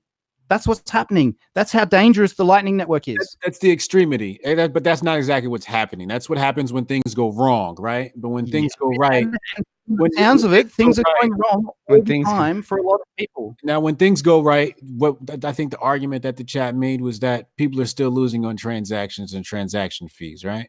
Because you're moving money around. That's the thing, is that it's not taking transaction fees from anybody. It's aggregating them. It's aggregating them. But Like if they'll on one hand they'll complain that if I like move my Bitcoin, hold on, guys. yeah, sorry. I move my Bitcoin from my wallet to the Lightning Network. Do I pay a transaction fee for that? Yes, Pay because a mining fee. that's a monetary that's the base layer. You need a transaction to open the Right. channel. So Yeah. Lightning Network's already costing me money. Yes. Yeah. To do the initial transaction. Yeah. Right. To open So up you an have to pay agreement money to with somebody else before you can use it. You don't pay it to somebody else. You pay it to connect to You the have to put network. it in a channel with somebody else. Hey, I might want to spend this money. Please hold it in a channel with me. Sure, you have to connect to a payment network Why? because that's the only way you can I don't have need it with to do sound that on money. You can BSV. do that with BSV and not have sound money, but you can do it on Bitcoin with sound money and connect to a payment network. And like it's like for instance, like I Tell me do why is Lightning BSV not transactions a lot. I You do know, BSV. you know what it sounds like to me? It sounds like BSV is this roaring engine that just does everything. And BTC is like, at least your money's safe.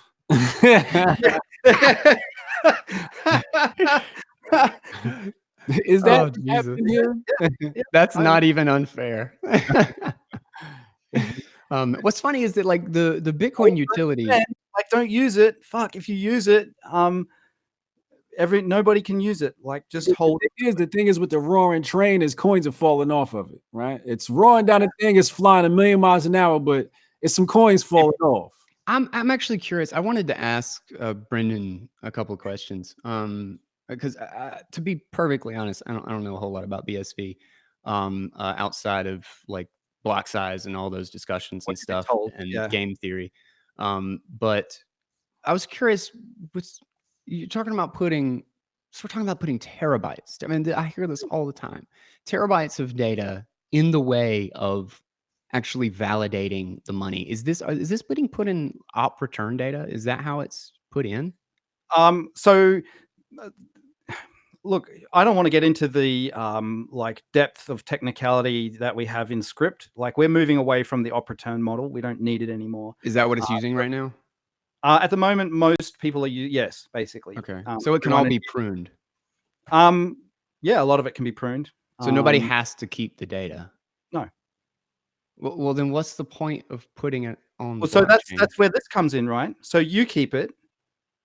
You can share it with anyone you like, and they can see that what you gave them is what was written to the ledger on that day. So that's where I was saying about, like, if we recorded this, Hotep, you can sign it and you can put it up on the blockchain and you can say, this is the one genuine copy of this conversation. And it might be a gigabyte. Like, it might be a big file, but we shouldn't need to be scared about extending ourselves digitally like that because, but what if everyone else wants to do that and I can't fit it on my little computer? Because the only thing I need to fit on my little computer is that file, and I can check, I can see, and I can share it with anybody. My question, what I'm curious about though, is that like, why, if nobody else has to store it and all you need is the hash to be able to, like, if you're just offering it up so that other people can have it, well, then isn't that the internet? Like, somebody just has a server available for someone to access the information. And then, like, I mean, people put PGP keys and signatures of their software and stuff. How many people check that? Like, is that a $1 trillion market? Like, do we need that? So YouTube works great. We call it the metanet. So this is a new internet of value that's being built on top of Bitcoin SV. So this is another layer to Bitcoin. So we build the metanet. Y'all about to make a whole new internet? We're going to make the whole new internet. Internet and we're going to do it by putting your data inside Bitcoin transactions. It's another layer. It goes inside. We scale the base to build the new thing. We don't go, here's a cool idea, let's do it somewhere else. We do it on the base, right? So basically, imagine, Hotep, if we were able to take this whole thing and compress it and put it inside a transaction and store it inside a transaction, right? And it's there now, like, there's a record that this was recorded there forever. Maybe it's not going to be available forever, but you can always go back to it. If you have a copy, you can always go back and say, this is a copy of the original.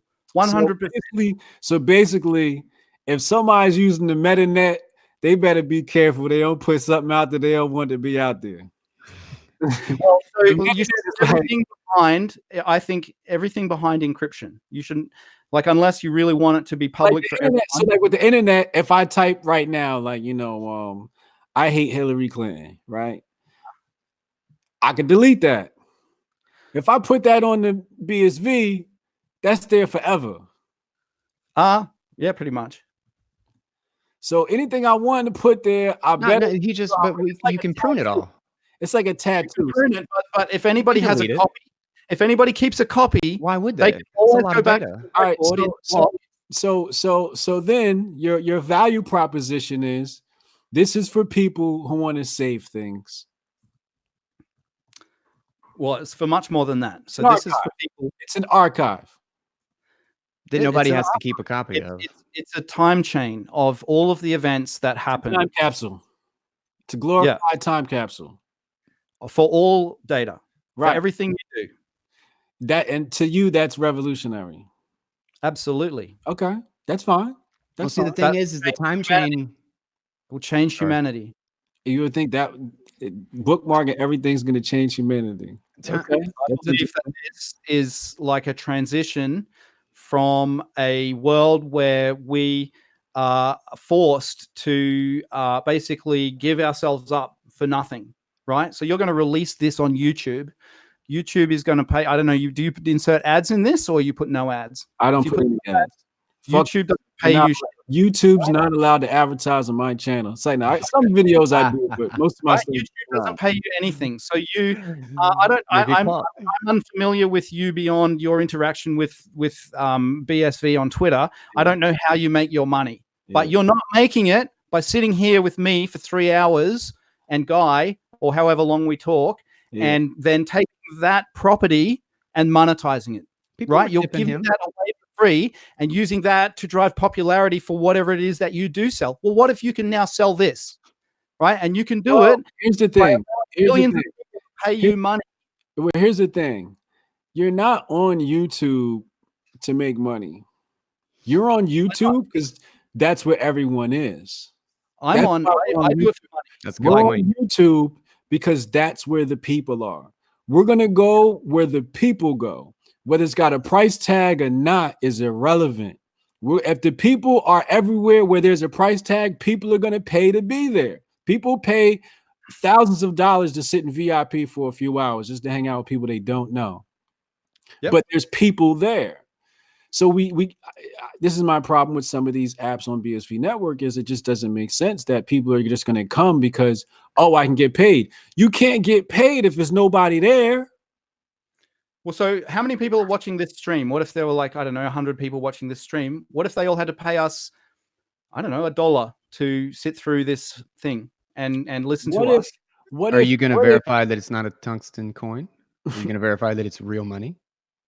I don't need to verify anything beyond the coin that they sent me. Is this a valid coin? And I get a yes from the network. I don't care. How much is it? How much is the total supply? Because if it's one of 2 billion, well, then it's worth very little. If it's one of 21 million, it's worth a lot. Redundant argument. That is, miners are not going to inflate the base supply of the coin. Everybody Why can not? see, Bitcoin private did. See what they're doing, right? They stand to make a ton of money if they think they can get away with it. They would destroy their entire economic future. Like nobody is going. They do that. Not if everybody's running an SPV node, because nobody will invalidate their blocks. Like if they create a new block with 900 Bitcoin in it that were just created out of thin air and everybody's running a SPV node, all they care about is that their transaction is in it and that the header is a valid hash, and nobody's even going to look. Nobody's going to look. If nobody's verifying, then they can just get away with it. So if you've got like 5 major miners, if we're talking about somebody that needs like YouTube level servers, well, they're just going to call up, Amazon. You're going to get Amazon, Google, and YouTube together because they could make a bukus of money. Why would banks cheat their customers? Why would the Federal Reserve cheat their citizens? Why does anybody do something that has an unbelievable potential to give them a position of authority and that nobody can contest it? If nobody is invalidating their blocks by saying, no, this is not real Bitcoin. So you do not get this reward. Miners are producers. The nodes and the network that actually decides what Bitcoin is are the consumers. The miners work for them. It is because of the consensus rules that there is actually a reward. So if nobody else is keeping them in check, it's like a game without any referees. The miners can in check. do what? They don't collaborate. They compete against each If other. there's just like 3 or 4 of them, they sure as hell might. They I won't mean, be they did it. They did it in 3 or 4 Bitcoin. Look at SegWit 2x. Look at SegWit 2x, right? And again, it doesn't have to be malicious. It could just be stupid. Like SegWit 2x, they got like all of the major businesses. This was when everybody, and the whole history of this is completely confused. The main argument was between whether or not we hard fork or soft fork. A soft fork is a backwards compatible upgrade, where if you don't upgrade, it's not a problem. Like you can still use the old set of instructions. You know, it's like you can play your games on your PlayStation 1 games on PlayStation 2, you know. And a hard fork is everybody has to upgrade to my client and my software right now, or you're evicted from the network. So that was the debate. And it's been completely misconstrued to be a debate between do we have infinite block sizes, or do we keep it 1 megabyte forever? Because SegWit actually, like, you can look at the blocks right now. Like, I think we've had 1.5 megabyte blocks all day. SegWit actually did increase the block size. It just did it without with backwards compatibility. And so SegWit 2x was all of the major miners in the space. They boasted constantly about how we've got like 95% of the hash power. And then they got like 50 of the largest companies, those miners included, like Via, BTC, all the major names in the space. And they decided that they were going to hard fork because they thought they owned the network. They were like, we don't care if this is contentious. You're going to download our software and install it, or you are not going to be participating in Bitcoin anymore. And something called the user activated soft fork, which I installed as soon as this happened, I was like, no, fuck no, you're not going to tell me what Bitcoin is. Like Bitcoin run, I decide what my Bitcoin is. I run a full node. And if you are going to change the rules, well, my client is not going to follow. And I don't care what the price of your coin is. I care about sound money. So I ran a fully validating node, and user activated soft fork basically said, well, we're just going to put in this backwards compatible upgrade, and we're going to ignore your client. Nobody's going to upgrade to your software because nobody wants to. It was highly contentious. And here's where the malicious attack comes in. They had rushed this software. They had 2 developers put this together. I think it was mostly 1. They had hardly any reviews, and they're doing this all for the good of the network, to make plenty of transactions, to fix this block size limit and all this crap.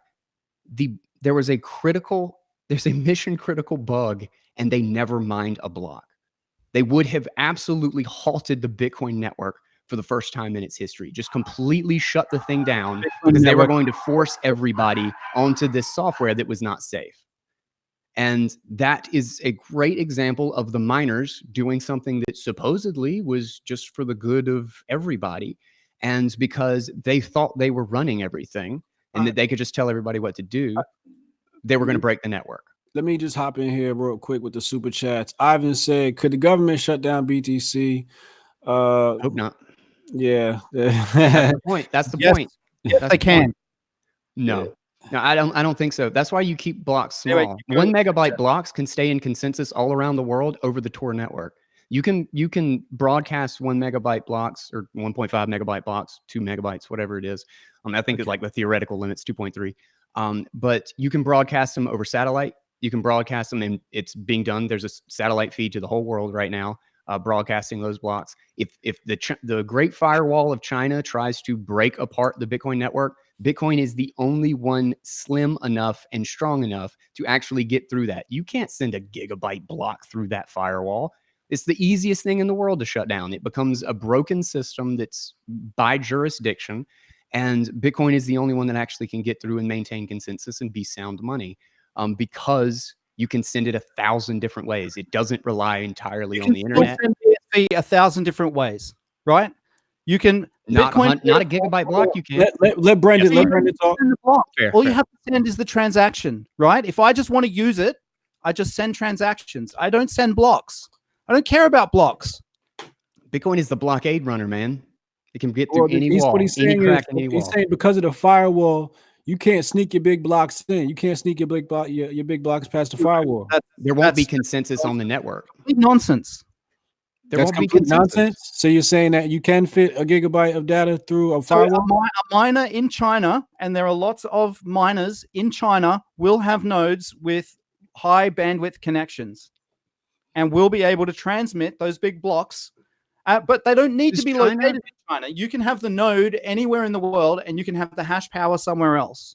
And Like then everybody is just trusting a completely different jurisdiction for what their money is. what are you talking about? That is not relevant to this. Like, everybody can If you trust. care about validation.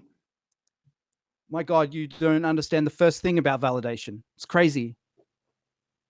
Oh, that's a brash accusation. Let's hop back into the chat real fast. That's fair. I don't know anything anyway.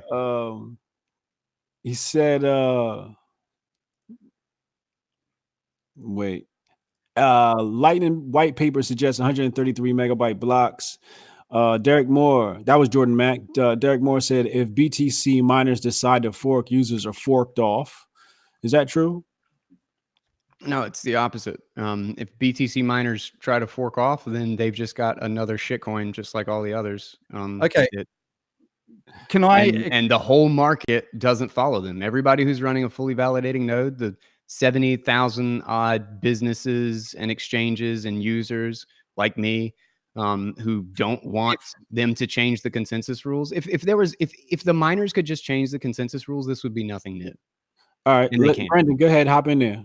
So at the center of the network, you have the nodes who make the blocks, right? And that is a tiny subset of all of this toy. I thought the nodes verify the blocks. He's talking about the So miners. they build what's called a block template, and in that template, they take all of the transactions that haven't been verified and they string them together with maths, right? They create a big long string of all the transactions, and so every one of those transactions, they validate it first and they put it in the queue to go into the string. So they make this big long string of all the transactions, and then they hand out the front part of the string to all the mining ASICs, and they do the hashing. And as soon as one of them finds a solution to the mathematical problem, they send it back to the node. That node tells all the other miners on the network, hey, I found this block. Unless you have hash power to do the stringing process and to actually find blocks, you have zero ability to determine what happens on the network. When the miners say, here's a block, if your transaction wasn't in it, it doesn't, you have no power to change that, right? And whereas on BSV, we're saying, okay, we want the miners to be able to take every single transaction, every single block. Like, or not necessarily, you can send cheaper transactions and maybe it'll get mined once an hour or something like that. So we saw a deal the day before yesterday. Someone is now getting an 80% discount on bulk transactions. So we're starting to already see there's a fee market opening up where the price is going down very quickly. And that's what we all expected to see. Like, only those computers who are doing that stringing process and building the blocks need to validate all of the transactions, because they are the only ones who are financially incentivized to do so. Right. Because if they get one of those transactions wrong, basically their entire job, if they're not finding blocks, is to try to poke holes in what other miners give them and say, hey, here's my block, I'm taking these Bitcoins. Right. If they can find a hole in that and say, no, that block is invalid, like, that's their whole job, right? They're incentivized to be completely honest with each other and with everybody in the whole world at all times. Right. If they try to do what Guy is saying and mint themselves 900 Bitcoins, the rest of the mining network wouldn't stand up for it. They just say that block is invalid. And that does happen from time to time. It happened last year on Bitcoin Cash. I'm pretty sure it happened this year on, I don't know about BSV. I think it's happened on BTC this year. It happens quite often because these miners are doing dynamic things and changing settings, and every now and then something breaks. And we can trust the system because we can see that those blocks that are invalid are being rejected by the rest of that network that has the hash power to build. Right? And those are the only nodes that matter. The ones that have power to build. We got it. Matthew Erickson, he said BSV's soundness is that It won't work if it's not, question mark. Derek Moore, he says miners are incentivized to preserve the entire blockchain as disaster recovery mechanism. Absolutely. Op returns end up in Merkle tree. They must be preserved. They must be validated. Derek And then Moore, discard. he said, Derek Moore says sound money is a meaningless religious buzzword. Who is it? I don't know about You that. keep your inflation money, baby. I don't know Honest about money. that. Jordan Mack, there is no market for junk data. Everything that isn't important will be pruned. Once it is pruned, the blockchain is no longer full verifiable. Shout out to River in the chat. What up, yo? Immutable data is the most valuable asset. JC Pocket, Brendan would have been wrecked by Bitcoin private from JC Pocket. Matthew Erickson, Guy, why would miners inflate and hurt themselves?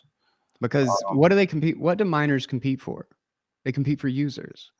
Like they don't. It's a miner doesn't decide which metal that they mine pulls the larger market price, right? So if they mine iron,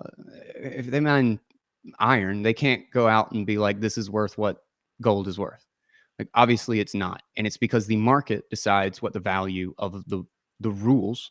That's essentially what gold is a set of very strict atomic rules that make gold and not lead and mercury and the ones right around it. The miner doesn't get to decide which one's valuable. So it's because the users have the ability to check, is this a gold coin? And again, like I said, you can't tell, there's no verification for something that's digital. So iron and gold looks exactly the same if we're talking about a digital version of that.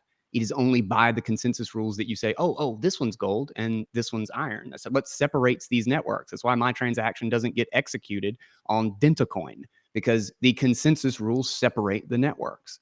And in that same way, miners evict themselves from the network by trying to publish something that they call gold or they call Bitcoin, but has the rules of iron or DentaCoin or anything like that. What you're saying is they can try to mint themselves extra coins, but they can't actually do that. But the fully validating nodes reject it. No. The fully validated nodes. My node rejects it. Wait, Brendan. Go ahead, Brendan. So the only thing that can happen if they mine an incorrect block is that the other miners who do proof of work to extend the ledger can say, that's not valid. You gave yourself Bitcoins that you didn't earn. We are not going to build on top of that. We are going to keep building on top of the block under that one because it was valid. And then somebody else finds another block and they choose to extend that chain. And this block that has all of those fake Bitcoins that you tried to award yourself goes nowhere. And it's important to understand also that those Bitcoins that you created, they have to endure for 100 blocks for you to be able to spend them. So you have to have almost a full day where you've created like 900 Bitcoins in your block that you didn't earn and have nobody in the whole world say, hey, this guy awarded himself a heap of bullshit Bitcoins, right? How would anybody know if nobody's validating? Using this ledger, that's going to be picked up in a nanosecond, right? No, it's not if nobody's validating, not if nobody's storing the whole chain. Nobody will know. The miner is validating. Everybody can see the whole supply. They can see how much that miner awarded themselves. Like everybody can see. It's on the ledger. You don't need a copy of it on a toy. You can see it. It's all there. Don't worry. Like you can see what they're doing. There would be outrage. Trust, don't verify. No, is but that, you're not. Is that the BSV motto? Trust, don't verify. You can see it. Somebody else will show it to you. You understand the difference between somebody like telling you have money and somebody putting money on the table in front of you so you can look at it and hold it. The digital version of that is verifying the consensus rules. And we have plenty of examples of miners colluding. And the fewer miners you have, if you've got a gigabyte block, if you've got a petabyte blockchain, you got 3 miners tops. Are you that are kidding? Actually validating. Yes. You know how much a petabyte block would be worth? They'd be worth like $10 million each. Nothing. Right? Nobody can verify it. It's not decentralized. Times $10 million each being like offered up by people saying, hey, we want to use Bitcoin, and the miners can take all of that and basically award it to themselves for doing an honest job of taking their transactions, stringing them together, and doing proof of work to validate the block and extend the ledger. That's their job, is to do honest proof of work that your transactions are valid. Now, if enough people want to do that and pay them like these tiny pieces of money, if you're doing 1 billion transactions and every one of them costs 1/100 of a cent in every block, well, that's a huge amount of money. That's like millions of dollars every day. And so it's like, but anybody can do it. So Hotep, if you wanted to go out and become a miner, now you do need to risk a lot of money because it's expensive to set these systems up. But this is a corporate venture. This is something that you do as a corporation. You go out and you set up this facility to perform the process of validating all of the transactions in the world, and keeping the other miners honest. So a government can say, hey, we're going to set up our own mining system and make sure that we are participating in validating the soundness of this money that everybody in the whole world is using. Yeah, the government's good at that. You would trust the government with that, Brendan? Me too. No, I'm not trusting the government. I'm trusting everybody who is mining it all at once. And it's going to be private companies, and it's going to be, there might be elements of government in there, but what we're doing is we're trusting that the people whose economic incentives, the people who make the most money by ensuring that this remains an honest system where we can all trust the blocks, are going to be very well incentivized not to do the wrong thing. Twitter has every market incentive to please their customers, but they still censor stuff. Why? Like if you're talking about like a bunch of if you're talking about like a handful of like really big corporations, when they come and then the government comes and says, I want you to freeze Hotep's account because I don't like his politics, what are they going to say? Is that independent money? Does Hotep have independent money? Like, is it his if all of those miners can just never mine his transaction and Hotep needs, $100 million to put in a machine to extend the chain and validate his own transactions? Hotep is a private individual. It would be very difficult for a miner to know Hotep's transactions. Like, it's only analysis. Like, it's not. There's no guarantee.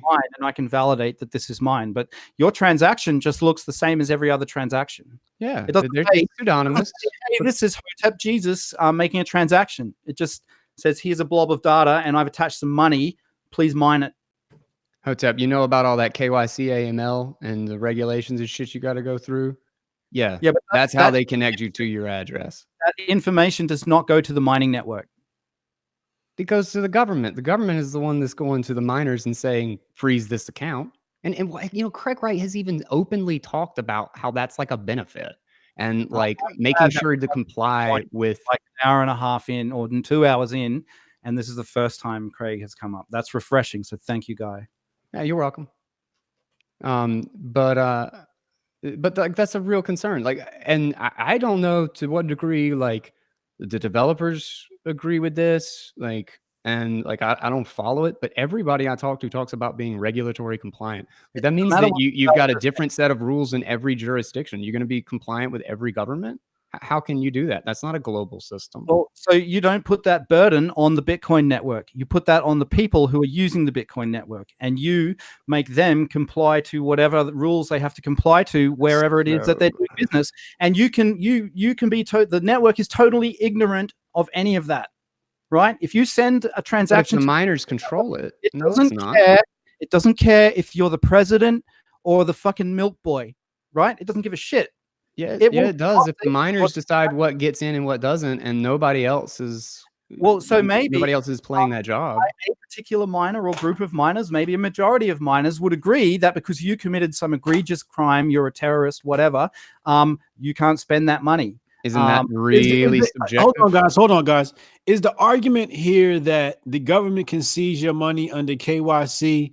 I mean, I believe that's true for both coins across the board, right? No. They would have to have.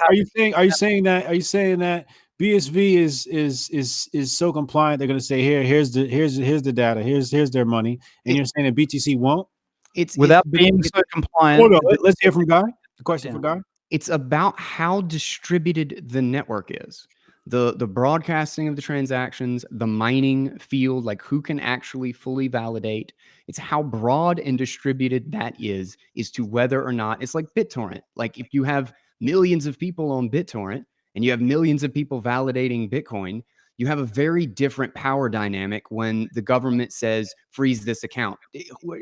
How are they going to find all million of them and call them up? But if you've got 3 miners that are running massive data centers that are essentially the Amazon, the Google, and the PayPal of BSV, and they're the only ones that extend the chain, well, then the government's great at calling those Okay. people up. All right. So that makes sense to me, Guy. How do you rebut that? So like miners are distributed all over the world. Okay. Anybody in any country can set up a mining facility and start mining Bitcoin. So for coins to be frozen, a government would have to basically get an agreement in place with 50% of those nodes to do that.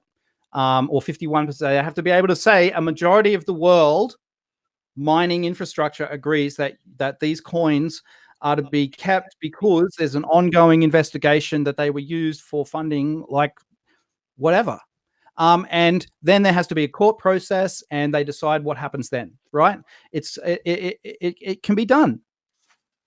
Okay. The idea of Bitcoin is to own it in spite of all of those jurisdictions and in spite of all of those courts. Is that it is totally unbiased, and the owner of the keys owns the coins. We're gonna hop into specifically. We're gonna hop into another question here from Felix. Felix JP said, "Guy talks about problems. Brendan talks about solutions." Derek Moore, he says BTC transaction fees prepay 250,000 plus years of storage and bandwidth for money only data. BSV transaction fees prepay 150 plus years of storage bandwidth for all types of data.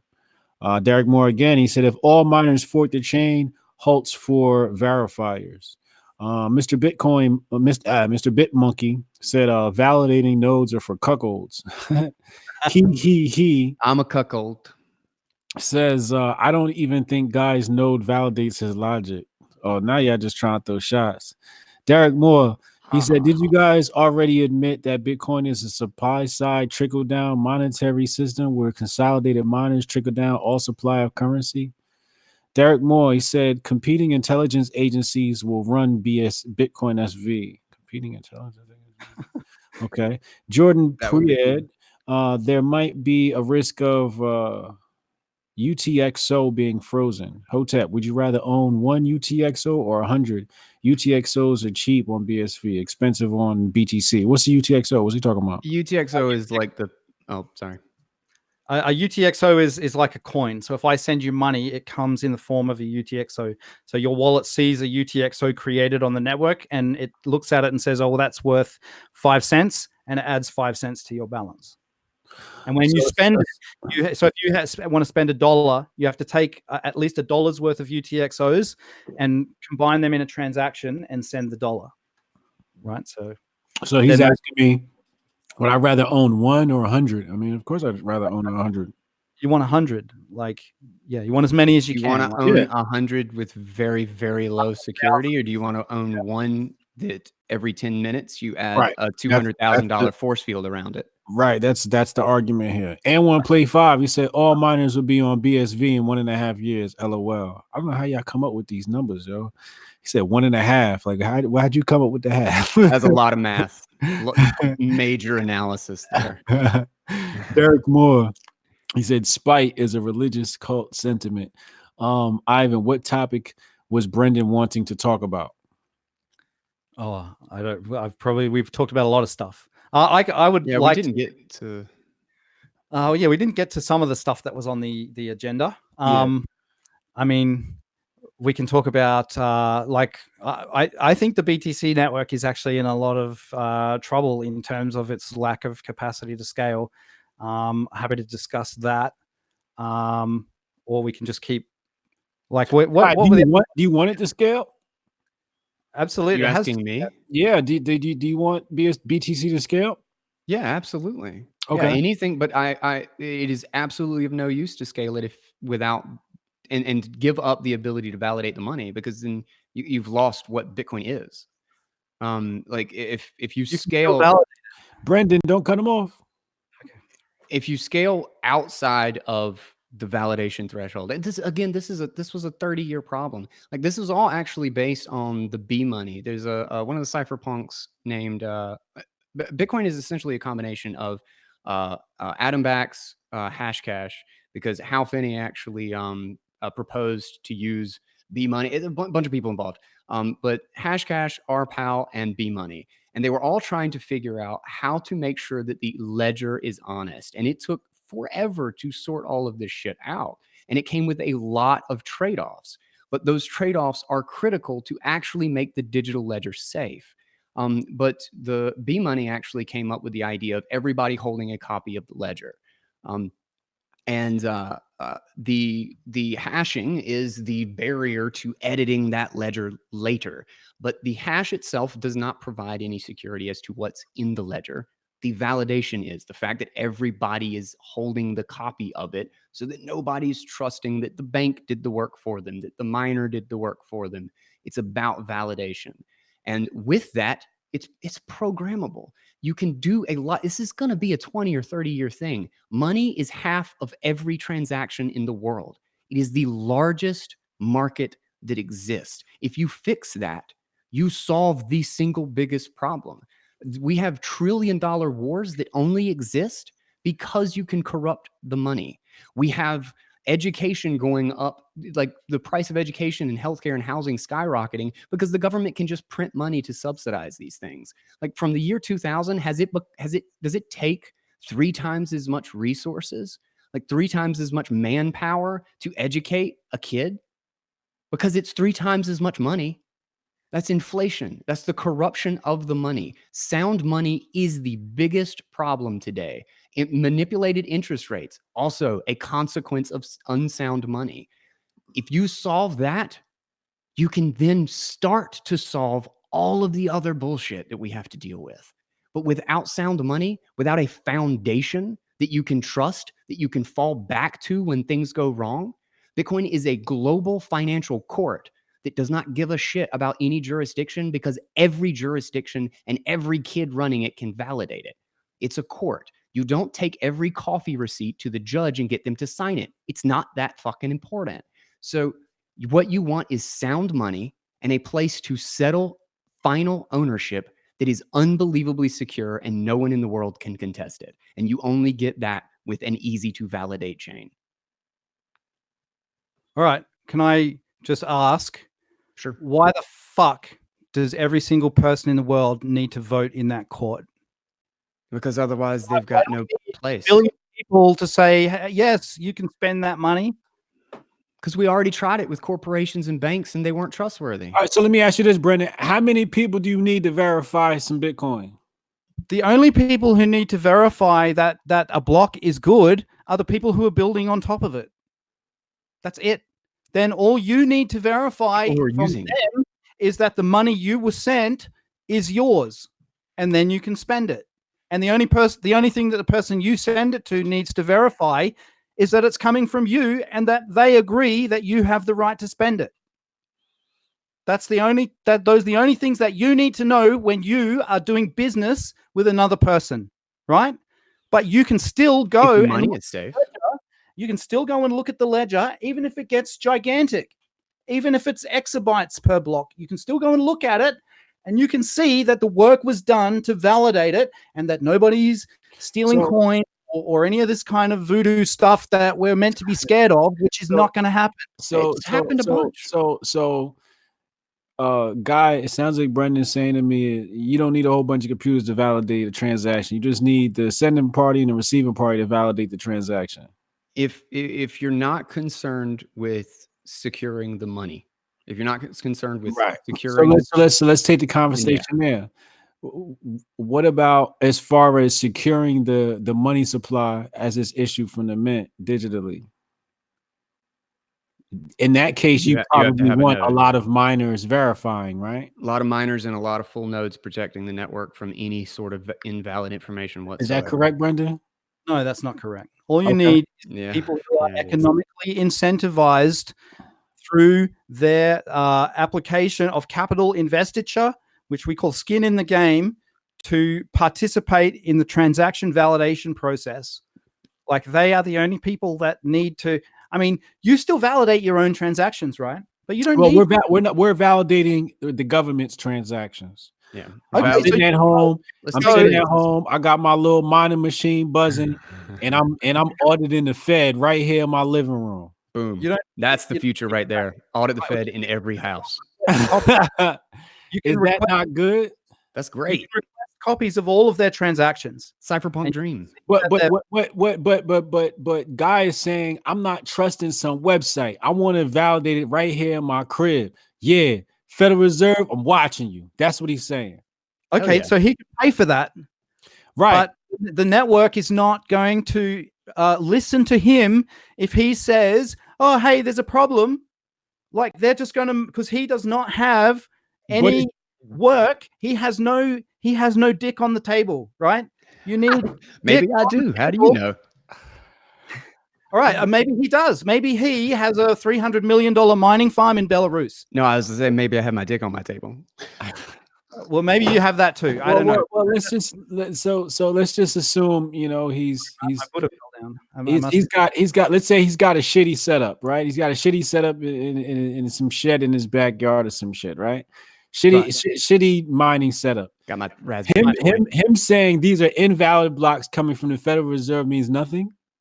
Well, it's not coming from the Federal Reserve, so the Federal Reserve aren't necessarily. We're playing virtual reality here. We're pretending that we're auditing the Fed. So the Federal Reserve managed to win a block, and in that block, they put their entire transactions for the last week. Right.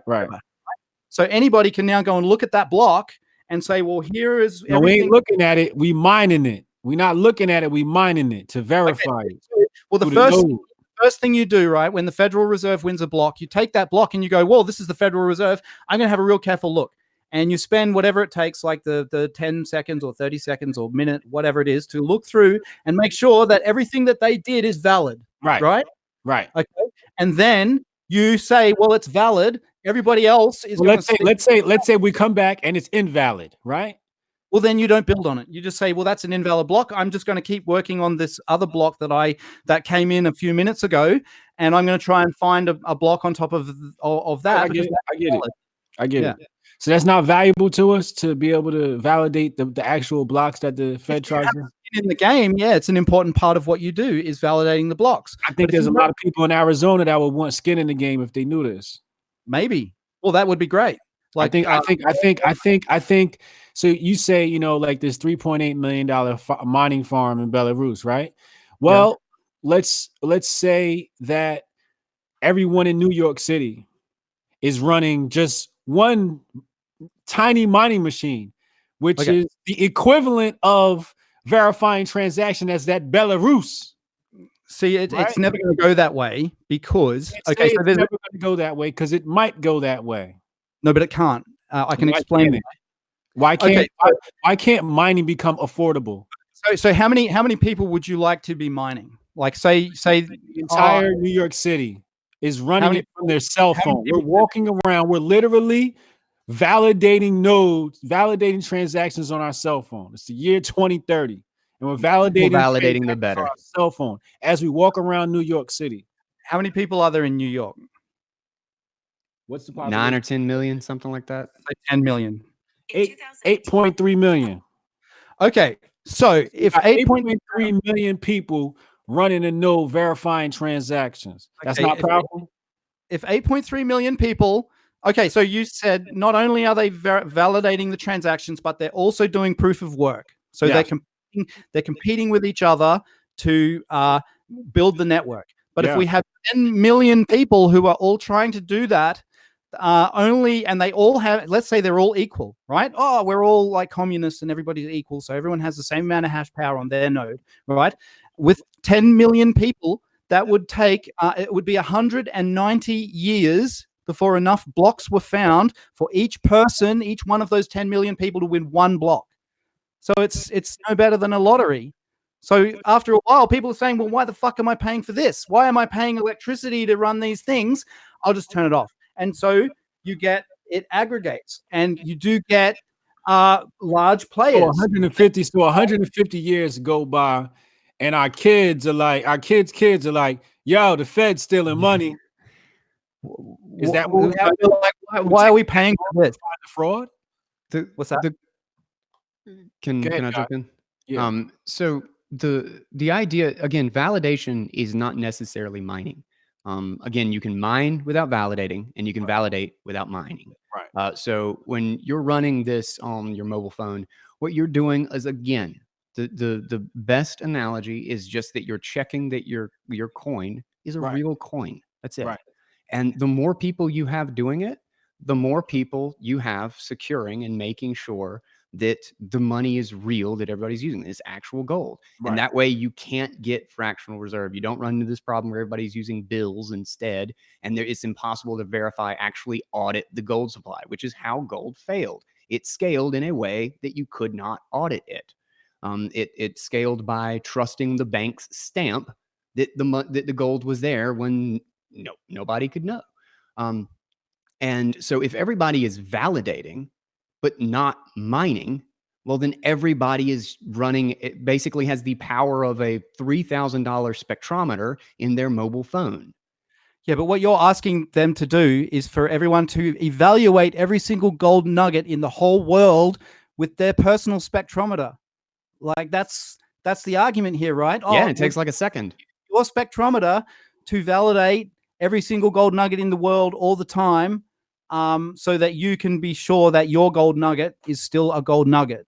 Your gold nugget is not going to change into some other metal. It will if it's digital. Again, digital is, if it's digital, you have to check. You have to check. I can make a billion copies of this thing and change it any number of ways. It's digital. You gonna say something, Brendan? Sorry. I was just going to say, if coins were given to you by somebody, and those coins, even if they're not in a block, as long as all of the miners agree that the coins that transaction was built with are valid, and give you those other coins, they say, yes, this is a valid transaction, you can spend it. You don't need to wait for blocks. You don't need to validate all of the whole money supply just to be able to go down to the corner store and buy a loaf of bread. I don't trust the miners. All right. Why would I trust them? We're gonna head back. We're gonna start to wind this down. I want to be sovereign. And one play 5 said BTC works based upon 5 vortex math. Big blocks are okay. 369. River, she said BTC is controlled by Blockstream. How stable is this when devs are able to change and control the protocol? How does that sound? Money. God, Can I answer that? Answer that? Yeah. The Bitcoin is the only one that has not had a consensus break. Like, that is the exact opposite of the truth. Bitcoin is the one that does not break those rules. And it is only because of that Lindy effect that it has refused to compromise on anything for 10 years.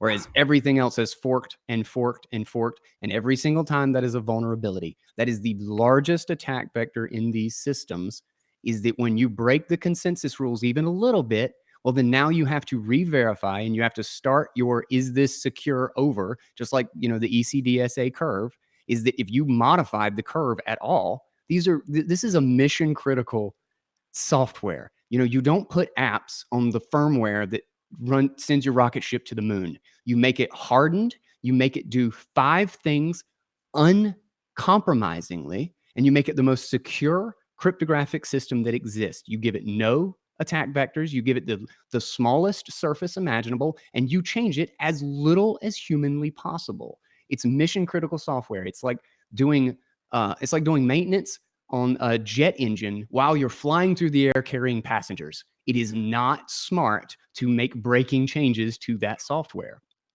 Okay, so can I offer an alternative viewpoint of what a soft fork is? So what they do on the BTC network, they do these things called soft forks, which is where they introduce some feature in a way that is what's called forward compatible. So they talk about backwards compatible, but it's not backwards compatible. It's forwards compatible. And what it means is that somebody whose node doesn't know what you're doing will still see it and go, it looks valid. I don't know. So essentially what they do is they find holes in the protocol and they fill them with all kinds of little fiddly details, right? And they change opcodes, they change, like they're making it such that the entire foundation of the network that you're meant to be able to build inside, your second layer goes inside, but it's so restricted and it keeps changing. So you go from normal transactions to SegWit to new opcodes to you can't do this to replace by fee, like all of these things that they keep changing and inserting in there, and they've turned it into something that it's basically non-functional. It's not Bitcoin. It's not. The protocol is so different from what Bitcoin is meant to be.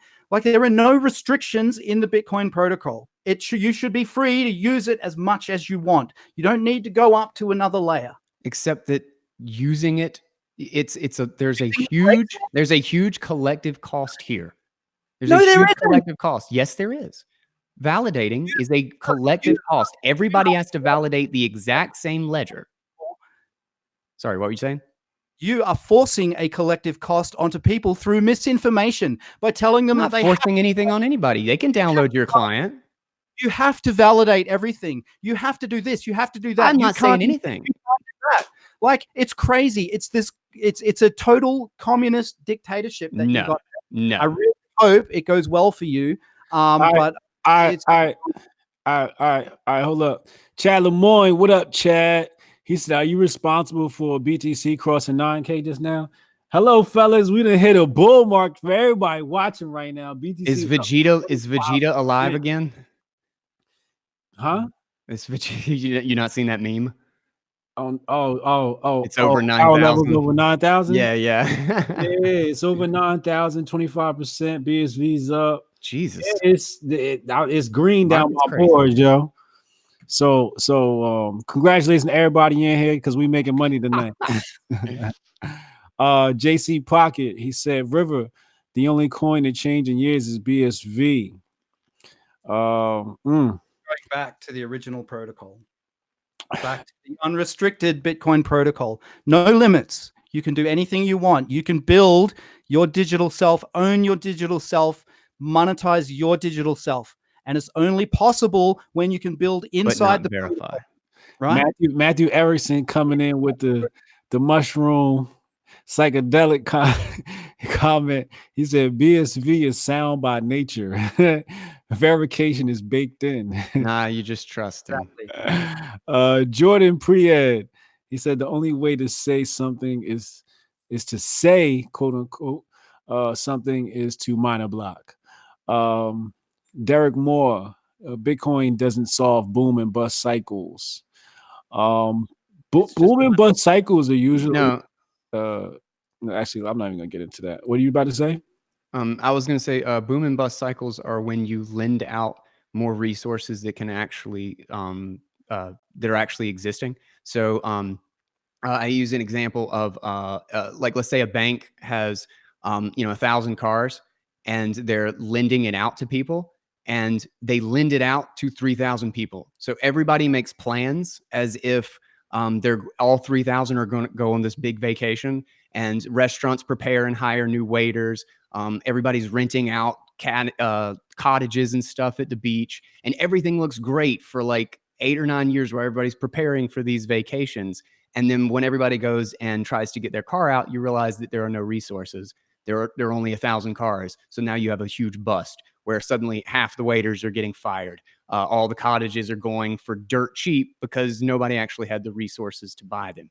And that is entirely possible only because of the manipulation of the money supply, because that's how they manipulate interest rates. It's like forcing the price of bread to 50 cents and then all the supply of bread runs out.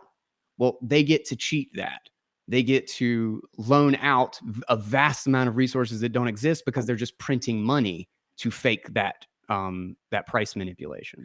So can I just interject with like just an example? So you were talking about the bread supply, and I always like to talk about how you can completely change the way that you do your shopping. So you can have a supermarket where literally the supermarket itself is just a warehouse full of shelving, and they rent that shelving to products. And so the products come in to be stocked on a shelf. They pay, so they have a contract that says, we'll pay for you to store our loaves of bread for 5 days and sell them. And every time you sell one, you get to keep a little piece of that money. And so when you go in and you buy that bread, when you actually scan it at the counter, it can have a script on it that says, well, actually, you don't pay the whole shop. So normally what happens is you pay the shop and they take all the money, and then they have to have another accounting layer that goes, well, that was to pay for the bakery, that was to pay for the shelf space, that was to pay for our electricity,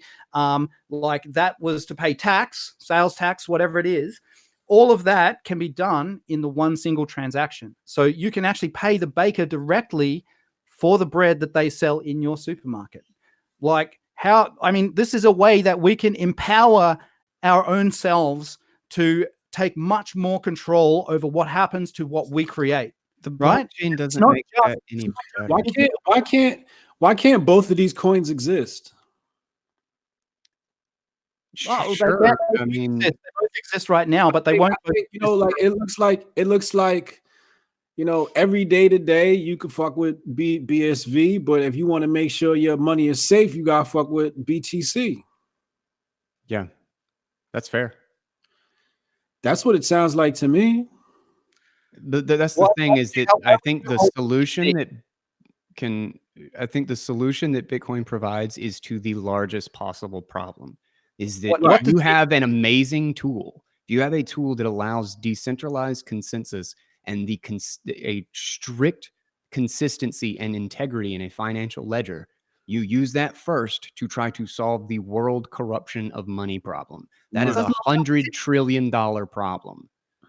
It doesn't allow more than 100,000 people per day to connect. Not everybody uses the Federal Reserve to buy groceries. Like, it's not the Federal Reserve. It's a peer-to-peer cash system. It is meant to be. It's meant to be cash. The title of the white paper is a peer-to-peer electronic cash system. It's meant to be money that we handle every day, that we do everything with. We use it to buy food. I use it to talk to you. Like we do everything using this cash system. We use it to define our digital selves and to receive money from other people who get value from interacting with us. It's not some system where it's the Federal Reserve where, I need to move my Bitcoin. I better join the 3-year-long queue to get my transaction so that I can open a channel. Like you should be able to just use it all day, every day, and never care about the cost. You can validate everything that comes to you. Like you can know that it's yours. You can know that everybody in the world is using this network and they all agree that all of the coins are valid. The whole thing is valid. It's not about I have to have my own copy. And if my own copy is valid, then it's okay. Everybody can see all at once that that's the value of the ledger is that it is a singular data structure. It exists. It is exactly the same wherever there is a copy of it. So as long as you can access a copy of it, you can validate whatever you want. You don't need to own that copy. Someone else's copy is not trusted. The whole cypherpunk, everything about the cypherpunks. Like the reason they call it cash. Man, we just Brandon, don't cut them off. Brandon, you cutting. Everything about the cypherpunks, the reason they call it cash, the reason they tried to create anonymous transaction systems is because they were trying to create sovereignty. This 1,000 conversations, the crypto anarchist manifesto, the cypherpunk manifesto. It's about creating independence in the monetary good.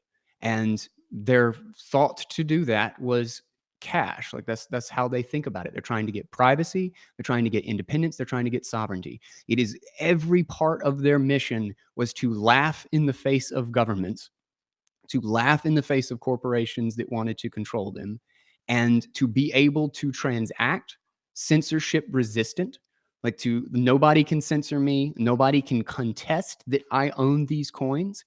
And when they finally figured out a solution, it had a huge trade-off in the number of, because you have to validate the whole thing. The only way to get the independence and sovereignty is to is to validate it from start to finish. But we're confusing the trunk of the tree for the leaves. Again, this is a protocol. We can do an incredible amount of stuff with it. The rocket doesn't go straight to the moon. There are 3 stages to get to the moon. First, there's the rocket that gets you out of the atmosphere. Then you go to the shuttle that takes you the next way. And then you get the pod that lands you on the moon. You don't do it all with the same architecture. You have to have an underlying ownership layer that is uncontestable, or everything built on top of it can only be as decentralized and can only be as secure as the fundamental layer, the foundation. If you have a foundation that is not safe, well, then it doesn't matter how much stuff you build on top of it. It's not safe either. The peak security is at the base. So can I try to paraphrase that in a, like, this is my understanding. So you buy an asset, you have to have one of these to validate it, but you can never use it because it is akin to launching a satellite into space. That's what using Bitcoin is like. So what is the actual value of this thing? It doesn't go that far, man. It's just what is the actual value of it? What does it do for me in terms of changing my daily life? What's the value of an offshore bank account? It's the ability to accumulate capital that your government can't steal from you. Hotep, do you have an offshore bank account? Have you ever thought to get one? It's just an analogy.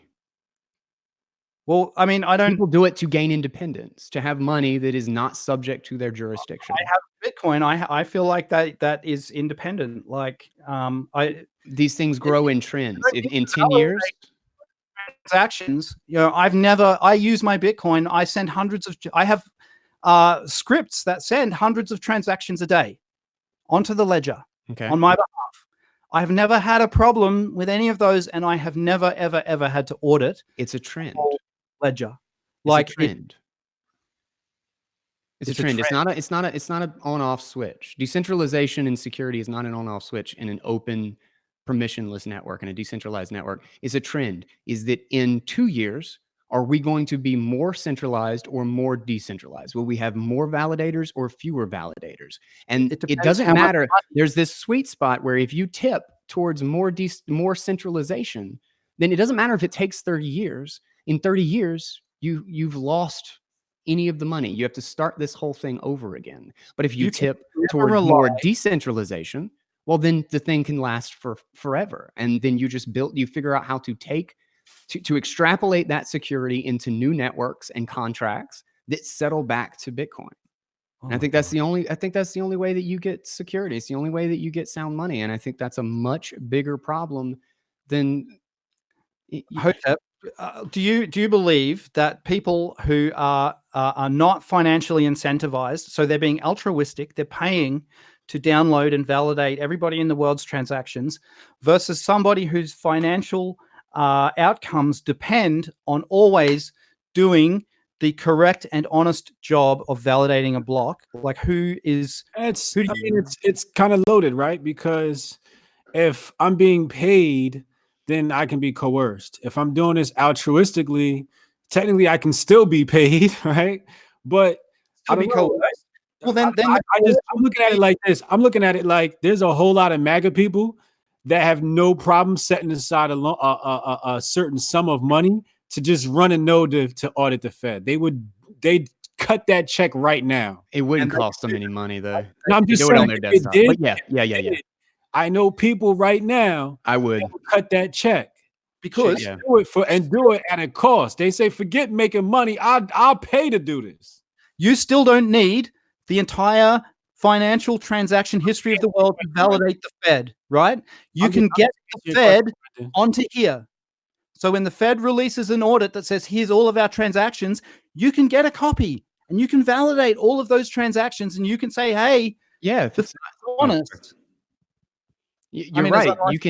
You can get the Federal Reserve on that little toy, but you don't need everything else as well. Let's circle back to the chats real quick, because we're getting a little redundant on this topic. Yeah. It said, what good are all BTC validated nodes if they cannot do anything about something they disagree with? Derek Moore, BSV is sound money because of Cameron Gray's MP3s. Derek Moore, Bitcoin It's not monetary activism that favors gold. T38. All these nodes don't validate; they verify for themselves. Pointless. Don't 238. check those gold coins. Trust the bank stamp, man. Trust the bank stamp. T38. He says, "Can we agree that market will settle this debate?" Sure. And one play 5 says you can't do this on BTC. Jordan Pride says there's zero reason for a Merkle tree structure unless you expect large blocks. Has been part of Bitcoin from the beginning. Merkle tree allows SPV. And one play 5, Jordan just explained it. Derek Moore, a Highlander game. In the end, there can only be one. River, global money needs to be global money needs to be able to serve the entire world and all of its citizens. BTC already prices out majority of the population. How does it price it out if you can buy fractions of it? I don't understand that. No, it prices them out of using the network. Okay, so okay. It's priced. people can pay. Like, it doesn't matter how much money you have. If you have less money than the 100,000 people who can pay the most to use the network, you can't use it. You're locked out. It's confusing Right? money with You're payments. locked out of moving your money. That's That's what confusing money with payments. There are 1,000 different solutions to this problem, and if you have sound money, there's every market incentive to solve that problem. Payments are a So payments that and problem is liquidity. not solved right now. No, not fully. No, you can't run 7 billion people on Oh, any of yeah, these right, systems. right, Not right. even close. Right. But on you can use side chains. You can use state chains, which is actually a really clever system that is only a month or two old. I don't think Unneeded. there's any serious development on it.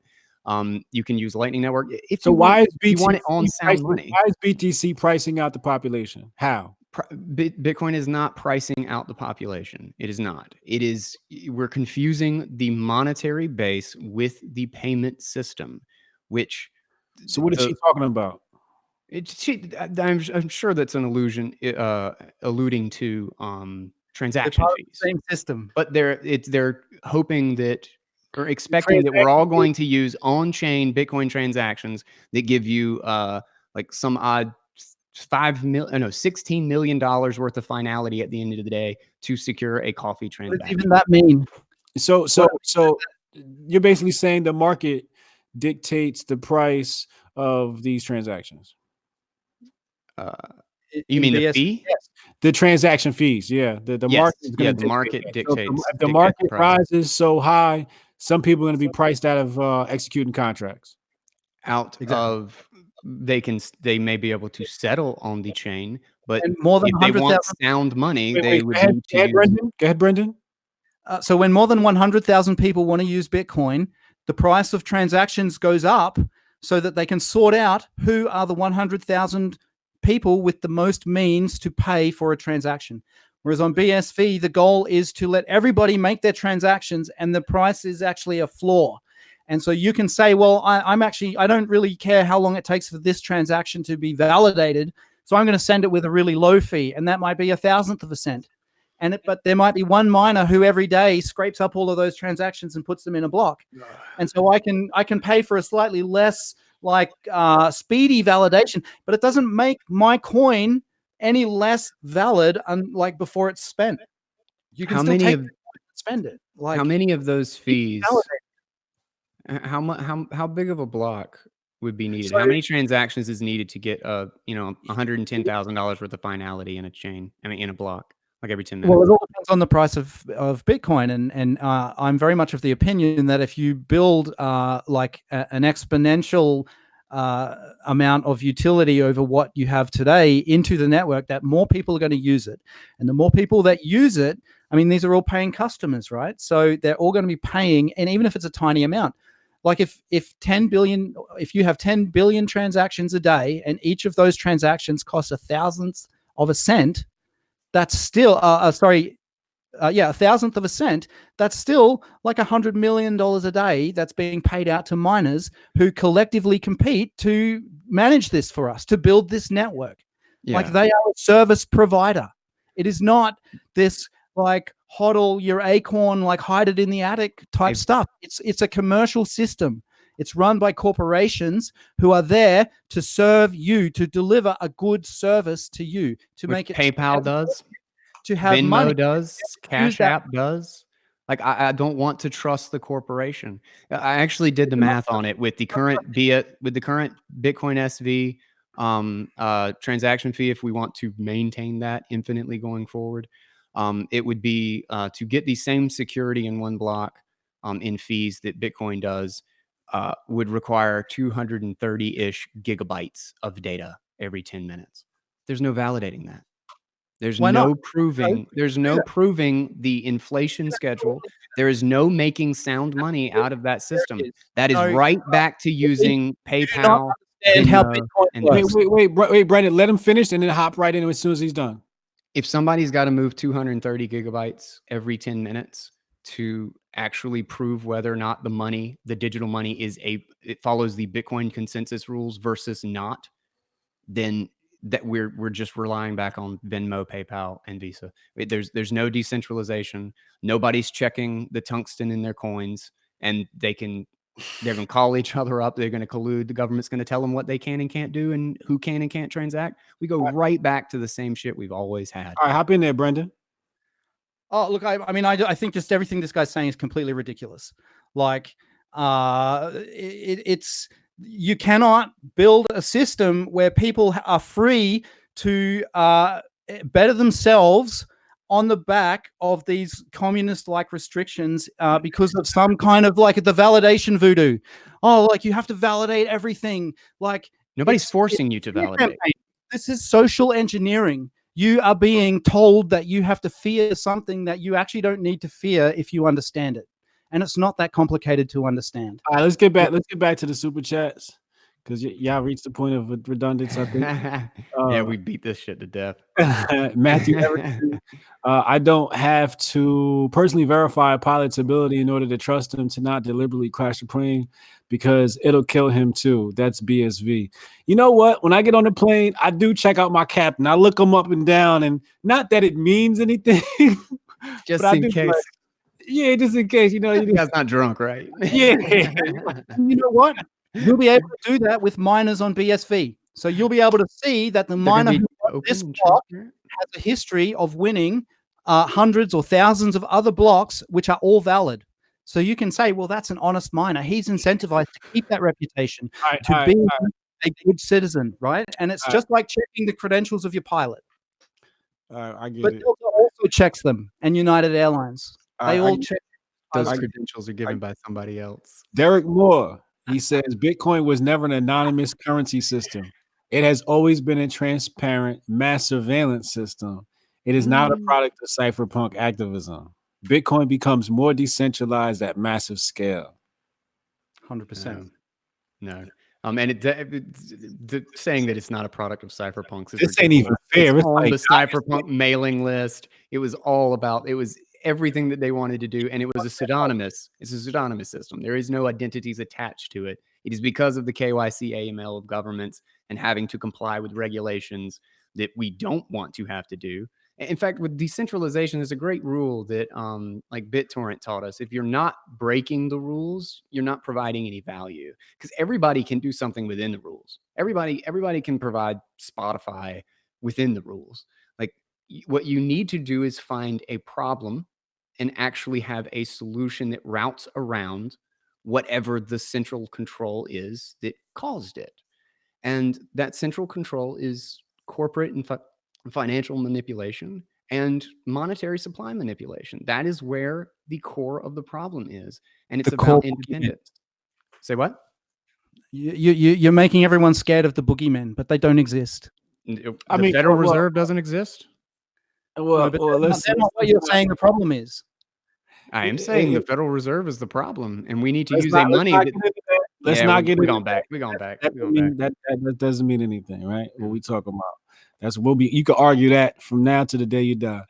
River, she said the fact is that most of us, quote unquote, come from first world countries. BTC never sits aside to consider the little person where $1 USD is important. Man, fuck them broke motherfuckers like that. I would say exactly the opposite. It is the first world countries that don't have to worry about corrupt money. It is poor people in Venezuela, Argentina, Zimbabwe that get to see their paycheck devalue by 80% by the end of the damn week. Those are the people who cannot save any capital to get themselves out of poverty. Those are the people who are starving to death by the millions because their government destroyed their money and they have no alternative. How are they meant to use BTC when the fee for one transaction is like the equivalent of a day's work for them? Answer me that.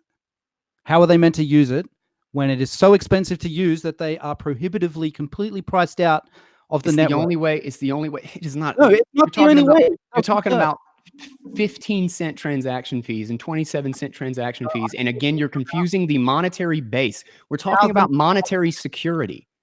They can use a payment network, and if they want to accumulate capital to bring themselves out of poverty, you presenting these false men and saying we all have to live in a bucket and run toy computers to use money. And it's bullshit thing, man. Come on. We're going to go back to the super chats. Matthew Everson, he says, decentralizing validation increases inefficiency and has no effect on security. No, that's actually the nodes are required. You need a lot of nodes.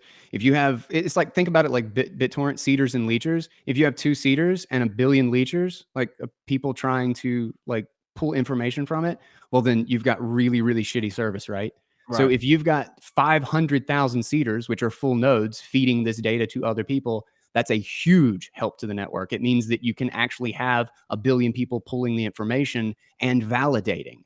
That is how you actually get to scale the validation of the money supply.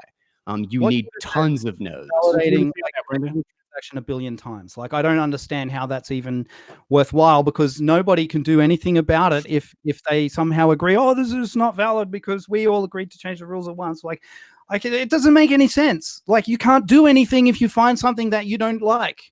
Yeah, you can. You can reject their blocks and they don't get paid, man. They get paid in a shitcoin. They get paid in a shitcoin. They fork themselves off the network.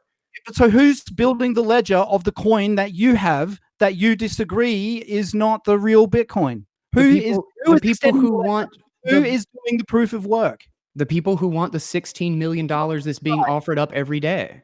Yeah, and so that's the incentive not to break the rules, not to split the network. No, it's the incentive not to mine invalid blocks and evict themselves onto a shitcoin with different rules. Because they won't get paid by all of the users and the we've gone through this. Y'all talking over we each really other. have. Y'all talking. Hey, hold up, man. Y'all grown ass men. Y'all talking over each other like two girls, man. Don't talk over each other. Just wait. Go ahead, Brendan. Like, I'd rather talk about something else. Like, I'm sick of talking about validation. Like, it's not what Bitcoin is about. We're moving on. It's about T38 says, Hotep, make sure you know that BSV currently has more transactions on a daily basis than BTC. Yeah, but it's like a circle jerk. I can't even count the transactions I see on BSV. Like, y'all sent me a whole bunch of money the other day I didn't ask for. You know what I'm saying? It's just like, for what? Like, just to show off that you can send this shit? So I don't see that as being valid. Ruth, but we're actually using the ledger as a general data storage layer. So people, they're putting global temperature data, they're putting pricing data for crypto coins, they're putting pictures, they're putting messages, and they're embedding everything they do on the internet with value through the metanet. And that's what this is about. And I think you're saying it's bunk because at the moment, the opportunity is not that great to actually make a meaningful amount of money. People making $9. Maybe the metanet is like the future and I'm just stupid and I don't see it, but I haven't, I'm just not convinced. Maybe it's my ignorance. Maybe I don't see the vision. But T38, he said, Ruth, she said, does Guy compile his own wallet software? If not, who does he trust to do it? That's definitely a womanly thing to say. No, you always have to trust. You have to trust your computer. You have to trust where you buy your hardware. The idea is trust minimization. There's no such thing as fully non-trusting. Like, I can't, even if I'm compiling my own software, I'm using somebody else's programming language. Yeah. That's a straw man. Yeah. Felix JP said BSV is increasingly more transactions now than BTC. So, right. So said that. Glenn W. People in Africa be using Casa Hodl nodes. Duh. Why is he saying that? Why is that relevant? He's saying that people will be forced to buy expensive nodes, like he was talking about the Raspberry Pi. Oh, okay. It's a Right. play on that. But Gotcha. are we still we're going with that? I actually wanted to make a comment. Go ahead. So back to the third world countries and Venezuela and all of that stuff, is that the point is to not get make sure poor people can do every single transaction on the blockchain. The idea is to prevent the problems that made them poor in the first place. The inability to actually hold value in money and solve the fact the reason Venezuelans only make 25 cents a day is because their money is shit. The reason their grocery stores are empty is because the money does not communicate value from today to tomorrow. So if the grocery stores are full, if the businesses are still in business, if the farms still have cows and wheat because they are using sound money, well, then you don't have to solve the 25 cent a day problem because you already did. Bitcoin cannot solve socialism. Like, it's not what you think. It can solve the monetary problems of socialism if people are using that to protect their capital. Sound money. Money solves. Sorry. Jordan says miners are like referees. Full nodes at home are like people yelling at the TV. River says, Brendan, what is Bitcoin? Well, Bitcoin basically is an honest money system, a system where a global set of computers that each are capable of downloading, validating, and storing every single transaction that happens in the world in real time compete with each other for the right to extend this ledger of all transactions. So that is the idea behind Bitcoin. You make transactions, people take them off you, and they validate them against the whole record of all the transactions that have happened since the beginning of time on Bitcoin, so since the Genesis block. And they say, yes, these are valid transactions, and they take your money and everybody for validating that for you. And then a whole group of other computers all agree, yes, that was your money to spend. He was valid to move those coins there. He was valid to award himself that money for doing so. We're going to build on top of his block. That is what the idea of mining Bitcoin is about. So miners are obviously not dumb if they're spending hundreds of $millions on their mining farms. And are they going to trust a network that is going to limit their revenue to the total amount of fees that 100,000 people can pay because they're using toy nodes? Or are they going to expand that potential fee gathering footprint to cover everybody in the whole world so that they can make lots of money? They're incentivized to make money. Bitcoin just hit 10,000, 10.3. Wait, whoa. No shit. Say, praise you fucking Jesus. serious? Guy, what is Bitcoin? Guy, what the fuck I would Bitcoin doing? Seriously. Okay, what is Bitcoin? Bitcoin is an honest, sound money, a provably sound money in which you don't have to trust anybody else. Where even if the miner some large miner is contacted by the government, I am sovereign for myself. Like that, whatever network I choose to connect to, me and everyone, as many people as possible in a decentralized fashion, can prove the soundness of the money, where everyone is a referee in this game so that no one cheats. And you're not a referee. It is the highest. It's the highest. That's an iffy analogy. It's the highest assurance financial ledger in the world. You get unbelievable security assurances that are completely absent of any court jurisdiction or anything. And the only way to do that is for everyone to verify the ledger individually so that no one is trusting anyone else. As soon as you're trusting a handful of very large corporate miners, well, then you have no recourse when the government comes to them and says, do this, change this, etc. This will be a globe-spanning industry. This will be bigger than just about any other industry. Not if every jurisdiction can enforce separate rules, then your consensus breaks apart and you have different chains. You have different chains and different rules in every country. You no longer have a global system if it's subjected to the rules of their individual jurisdictions. If the government can cut it off and the government can go to the miners and decide how they're going to change the software, well, then every country has their own blockchain and everybody's got the same fiat shitcoin that they were stuck with before. Total bullshit. I disagree. On Bitcoin, you are still bound to the rules of the contracts of what you're doing and where you live. So you can't just go and put together a contract with somebody and then rip them off and steal the money because you're using Bitcoin. You are not a law unto yourself. You are still bound to the laws It's not about of ripping people off. where you live, where you are working. Bitcoin is a legal system. It works within law. It is not some kind of Wild West thing where, you know, biggest gun wins. Like that is not what this is. It's not a biggest gun wins. It's a no one can corrupt the system. It's the cypherpunk goal of creating an independent system that isn't reliant on corporations and governments. It's been the goal for ever. You can't do it with this. So honestly, if you think this is the future, good luck to you. Double down. That's not the future. Install it back up. Like, you know, go for it. But you know, there's no future in it. I'm pretty confident to say, like, it. You guys don't really realize how fragile a little man carrying the weight of the whole world on 1 megabyte legs is. And one day, someone's going to cut his Achilles tendon, and he's going to fall, and he is going to be flattened. And you guys are going to be stuck up shit creek because nobody can move their coins. Right, because you have such a tiny little doorway, 100,000 people a day. There's people on Bitcoin. What if all of a sudden they all need to move their coins at once? You can aggregate inputs and signatures. There's 1,000 different ways. That is panic. I think you entirely underestimate the unbelievable power of having everyone in the world audit the Federal Reserve so that they don't have to use corrupt money. It is everybody is equal communist utopianism. No, it's not. It's everybody gets the free choice to be sovereign. All right. It's anarchist utopia. We're not going to get back into that. Scott Barr said people with less than $5 a day could transact on BSV, but would it be real money? Rob G, get Craig Wright on your channel to debate anyone they want. Glenn W, how the fuck a user going to reject a block? Laughing my ass off.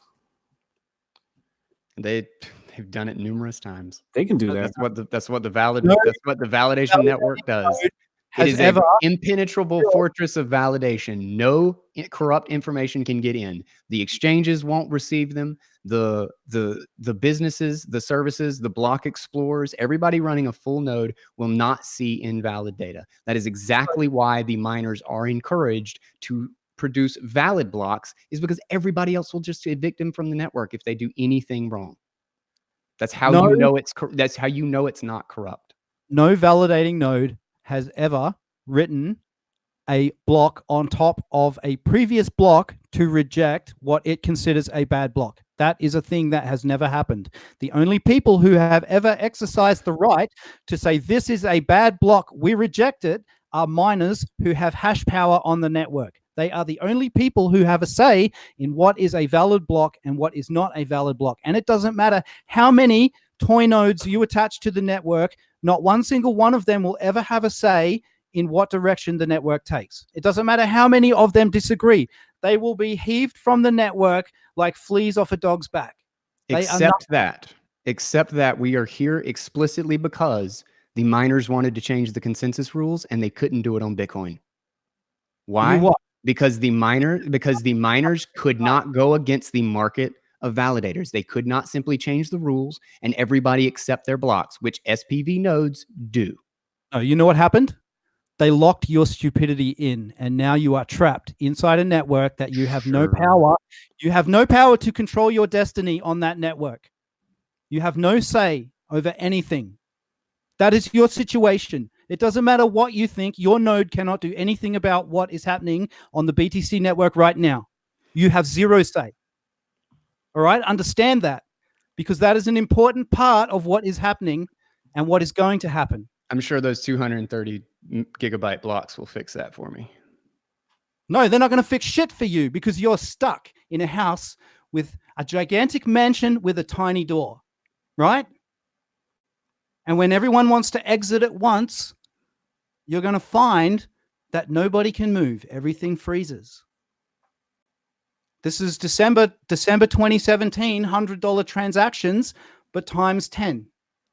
And 10 times the amount of panic because everyone's trying to exit at once to the only Bitcoin that can manage a global load of transactions because the network design is for a global transaction system, a global cash network. Why is your system able to take so many transactions and the other one isn't? Is it come down to block size? Well, block size is a big part of it, but it's a lot of work on the engineering side. So there are huge teams of people. There's probably 100 people working on implementing this system, and they are being paid by the miners of the BSV network. So they are not these free-range devs who just come in and make decisions and go, well, I'm an open source dev and I'm a nuclear physicist or whatever they call themselves. They give themselves stupid names. Like, these are people who are being paid by the guys who are building this network that we all use as money, right? And so they are doing what they are told, which is to scale the network, to make it such that the protocol can't be changed, such that there are unbounded scaling limits. So basically, we can go sky high. If 1 billion people want to use this 100 times a day, no problem. And we're going to make it such that it's very, very cheap for them to use it 100 or 1 trillion times, 1 trillion transactions. That is not out of reach for this. And once you get your tech, what about your tech allows you to take that many transactions that BTC doesn't have? You didn't answer that question. So we just have a much more robust design. So our nodes are connected to much faster networks. They have better storage, more RAM, faster systems. Like this is an arms race between miners to have the fastest and most capable. Your miners are better than BTC miners, is what you're saying? Well, no, actually, a lot of them are the same people. And so what the BTC people don't understand is this is not a miner. Miners do not use these. Okay. I know you done said that a million times, yo. Put the Raspberry Pi down. He loves that thing. Leave it alone. I'm tired of hearing about it. I like my Raspberry Pis. This has been a Raspberry Pi commercial. I got 5 Raspberry Pis. I get what you're saying. My argument is that there are 1,000 different ways to make sure that keys are the owners of coins. Like there's so many different technologies that you can utilize to make thousands of payments settle to one on the ownership layer on the Bitcoin monetary base. And in fact, there's another one with Lightning that I think it needs L2. But it's referred to as channel factories, where everybody talks about like, oh, you have to do a transaction to, I'm sorry, what? None of it works. None of it works. Is it true? Man, I've been using it every day. I've been using Lightning every day. Probably 1 out of every 20 transactions doesn't go through. I have some sort of a minor issue, but I use it all the damn time. I use Breeze Wallet. Breeze Wallet is really good. Guy, why is BSV able to do so many transactions that BTC isn't? Because they don't care about the monetary soundness. They just cram it with as much data as possible. That they're not worried about people validating. I mean, and they rightfully say that. They say, like, people don't have to validate, right? Like, just trust the stamp that the miner puts on it, and everything's good to go. And I just don't believe that. I don't think that we should have to. I think the whole thing is about trust minimization and about creating sovereignty. It's about the sovereign individual. It's the cypherpunk movement. You got to say to that. I would say that it's not just one miner putting their stamp on it, right? Okay, so a miner puts their stamp on something and they give it to the other miners, and the other miners collectively decide this is a valid block. I'm going to use this to build my next block, right? And so that's the only decision that gets made here. You, with your, I won't hold it up, but you don't do that. Like, it's you only get to decide what you're going to use from what they decided, right?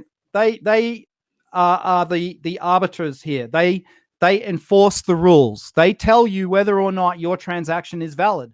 They tell you whether or not someone is giving you a transaction that is invalid. And in fact, if you're talking to somebody who is not a miner, you can't tell if the information they're giving you is true because you don't know who they are. But if you can tell that somebody's a miner and incentivized to be honest, and they have served 25 billion people or 25 billion validity requests, and nobody has ever received an invalid proof from that miner that their coins are real. Well, I'm happy to trust that. to do my business. Like, I don't need a thing in my house that costs me money to know that the coin that it's now going to cost me $5 to move is valid. I'm happy that the guy who made $100,000 putting that into a block for me also agrees, and he can tell me that it's good. Like, that's, I think for you know, but right. I can still go and check it myself. Right. Doesn't mean I'm going to, but some people will. All I want to use an analogy to explain the difference between running a full node and an SPV node. Is that to say, like, we trust the miners, which, again, I gave examples of the majority of miners colluding to cheat. And I don't think that's an absurd concern. I think it's a very valid concern, and it's something that Bitcoin has even had to deal with. And they didn't maliciously try to cheat. They just were stupid, and they didn't know how to code, and they almost destroyed the network. And luckily, we had a lot of people running the UASF node that basically said, you're going to evict yourselves from the network. And we prevented what would have been a complete collapse in the producing of blocks if everybody had upgraded to their really easy, only change 2 lines of code hard fork. But the analogy I wanted to use is that, like, to say that, like, miners compete with each other, like, it's to say that, like, producers, like a shirt store that sells shirts competes with other stores to sell shirts, right? But the only reason is because the customer has the right to not go into the store. If they sell something stupid, like if the store suddenly decides to sell red jeans, bright ass red jeans, then only if the customer has the right to not go into the store and choose not to use those red jeans. Where in this example, red jeans are a break in the rules. It's turning, Bitcoin into shitcoin 2053. You are confusing this. This is not about. If you're running a full node, you are saying, I am not going to buy your jeans. You're saying that I am looking at these and I'm absolutely not going to buy these bright ass, dumbass looking jeans. I'm going to go into any store that offers me blue jeans. The producers do not give value. The consumer is who decides what the rules are, who decides what the valuable good is. And in this case, the good is a digital set of rules. And it is only in the security of those rules that you have anything close to digital scarcity. Digital scarcity was a discovery. And if you aren't validating it, it's not digital scarcity. It's just the same digital stuff that we've always had. Horseshit. We're gonna go to the chat. It says Felix says, listening to this, Craig would get crazy. Matthew Erickson, you can't audit the Fed if you can't onboard the Fed. Good point. Glenn W. Miners vote with POW. I guess that's power. And BT users vote with delusion. T38 Hotep. It'll be worthwhile to actually understand what Brendan is trying so hard to say. Everyone is missing the point because word salad. I totally get what Brendan is saying. I'm not saying what he's saying is invalid at all. I totally get it. Any closing remarks from you fellas? Because we've reached a point that we've done this over and over again. My word salad is delicious. And then we're gonna go to Guy with some closing remarks. Yeah, look, I would just say that, if you think a system where only a very limited number of people can use the system and pay like a lot of money to use it is more useful than a system that is engineered to accommodate everybody in the whole world and to allow them to expand their human potential through enabling them access to different opportunities and new ways to earn money and to be financially secure, well, then good luck to you. I don't think you really understand the function of how this network works, and you don't see the danger that you are in from tiny blocks, because it is a very, very, like when this, it is very, your network is very fragile. And I think you would do well trying and understand that, and to understand how big blocks bring security through enabling miners to self-determine and to earn enough fees to replace the block reward, which goes away over time. So this is something that they're being subsidized with now, but that subsidy has to end. And the only way to replace that is with block fees.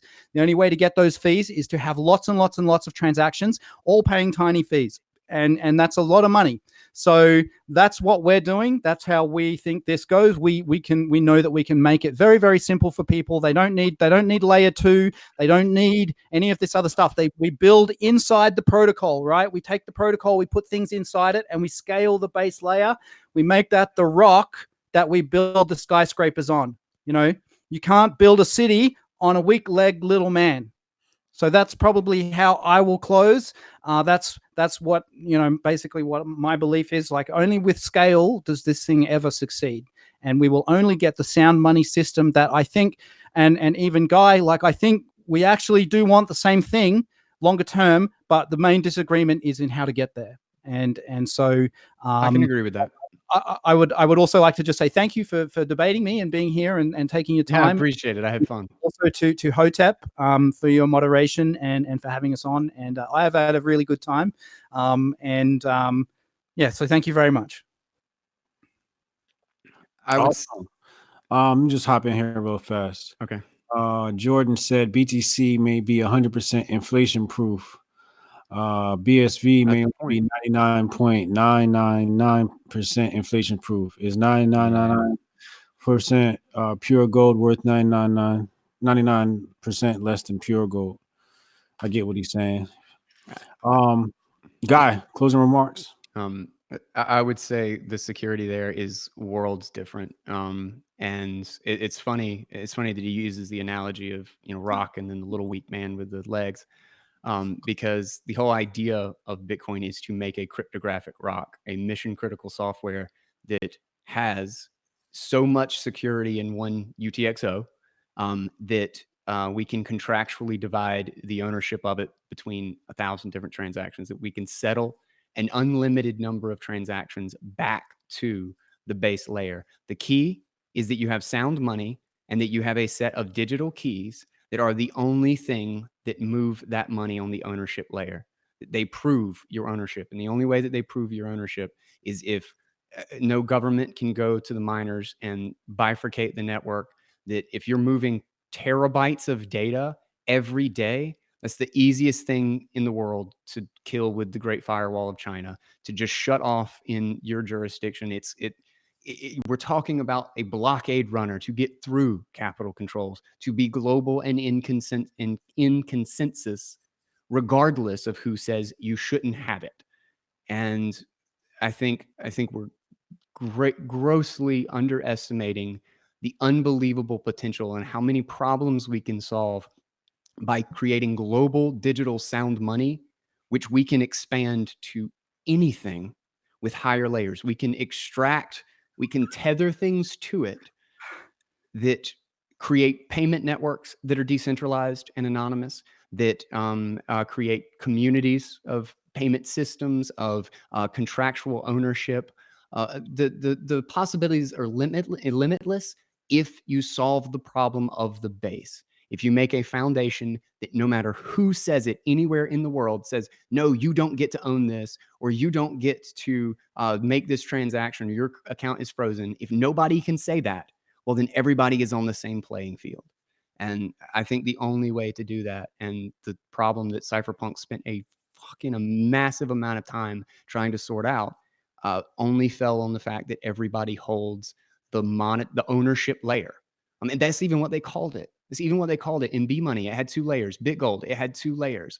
It had an ownership layer and then a transaction layer. And I think that's the only thing that makes sense. And we learn from the many attempts and failures, and we do our best to make something that's independent and that nobody can contest in the world. Awesome. So, just to finalize here, it seems like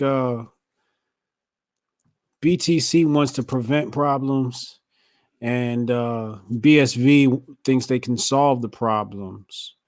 Even BTC thinks they can prevent the problems. BSV has a lot of flexibility, and BTC is claiming they have credibility and sound money. Another discussion in the books. That's leaving me with more question marks. Yeah, I was hoping that this discussion could have alleviated some of those concerns, but it hasn't. I think the best way to put it is that BTC is trying to function as an adversary to the system and is trying to be there as an alternative thing that you have to use if you don't want to participate in what exists today. I think the core difference is that BSV wants to completely overtake the whole system and become the system, and then take the honesty and transparency that is incentivized by the economic game theory that runs the network and apply that to the global financial system, and to bring new honesty and transparency to everything that we do. And we can only do that if we let this thing scale so that all money can move onto the BSV network in the base layer. So that's right. I totally get it.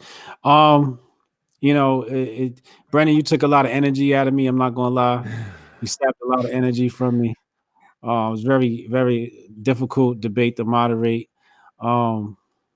Relax, just take it easy. I think you settled in second half of the debate. I think that if you guys were in person and you had a couple of beers, you probably would have punched guy in the face. You know what I'm saying? I can take a punch. It's cool. More, relaxed. But other than that, you know, I think it's great. Like honestly, it's all love in here, guys. Like I'm glad we didn't resort to like name calling and stuff like the. Oh, by the way, I forgot to say you're an idiot. I'm sorry. I forgot to add. Oh wait, what were we saying? Yeah, so I think, you know, Brennan did a good job representing BSV, and I think that Guy did a great job considering he was had great odds. The chat was basically against him, and he still was able to quickly, you know, be on his feet with some of these responses. I'm not sure, you know, how accurate his responses are. I have to do my due diligence.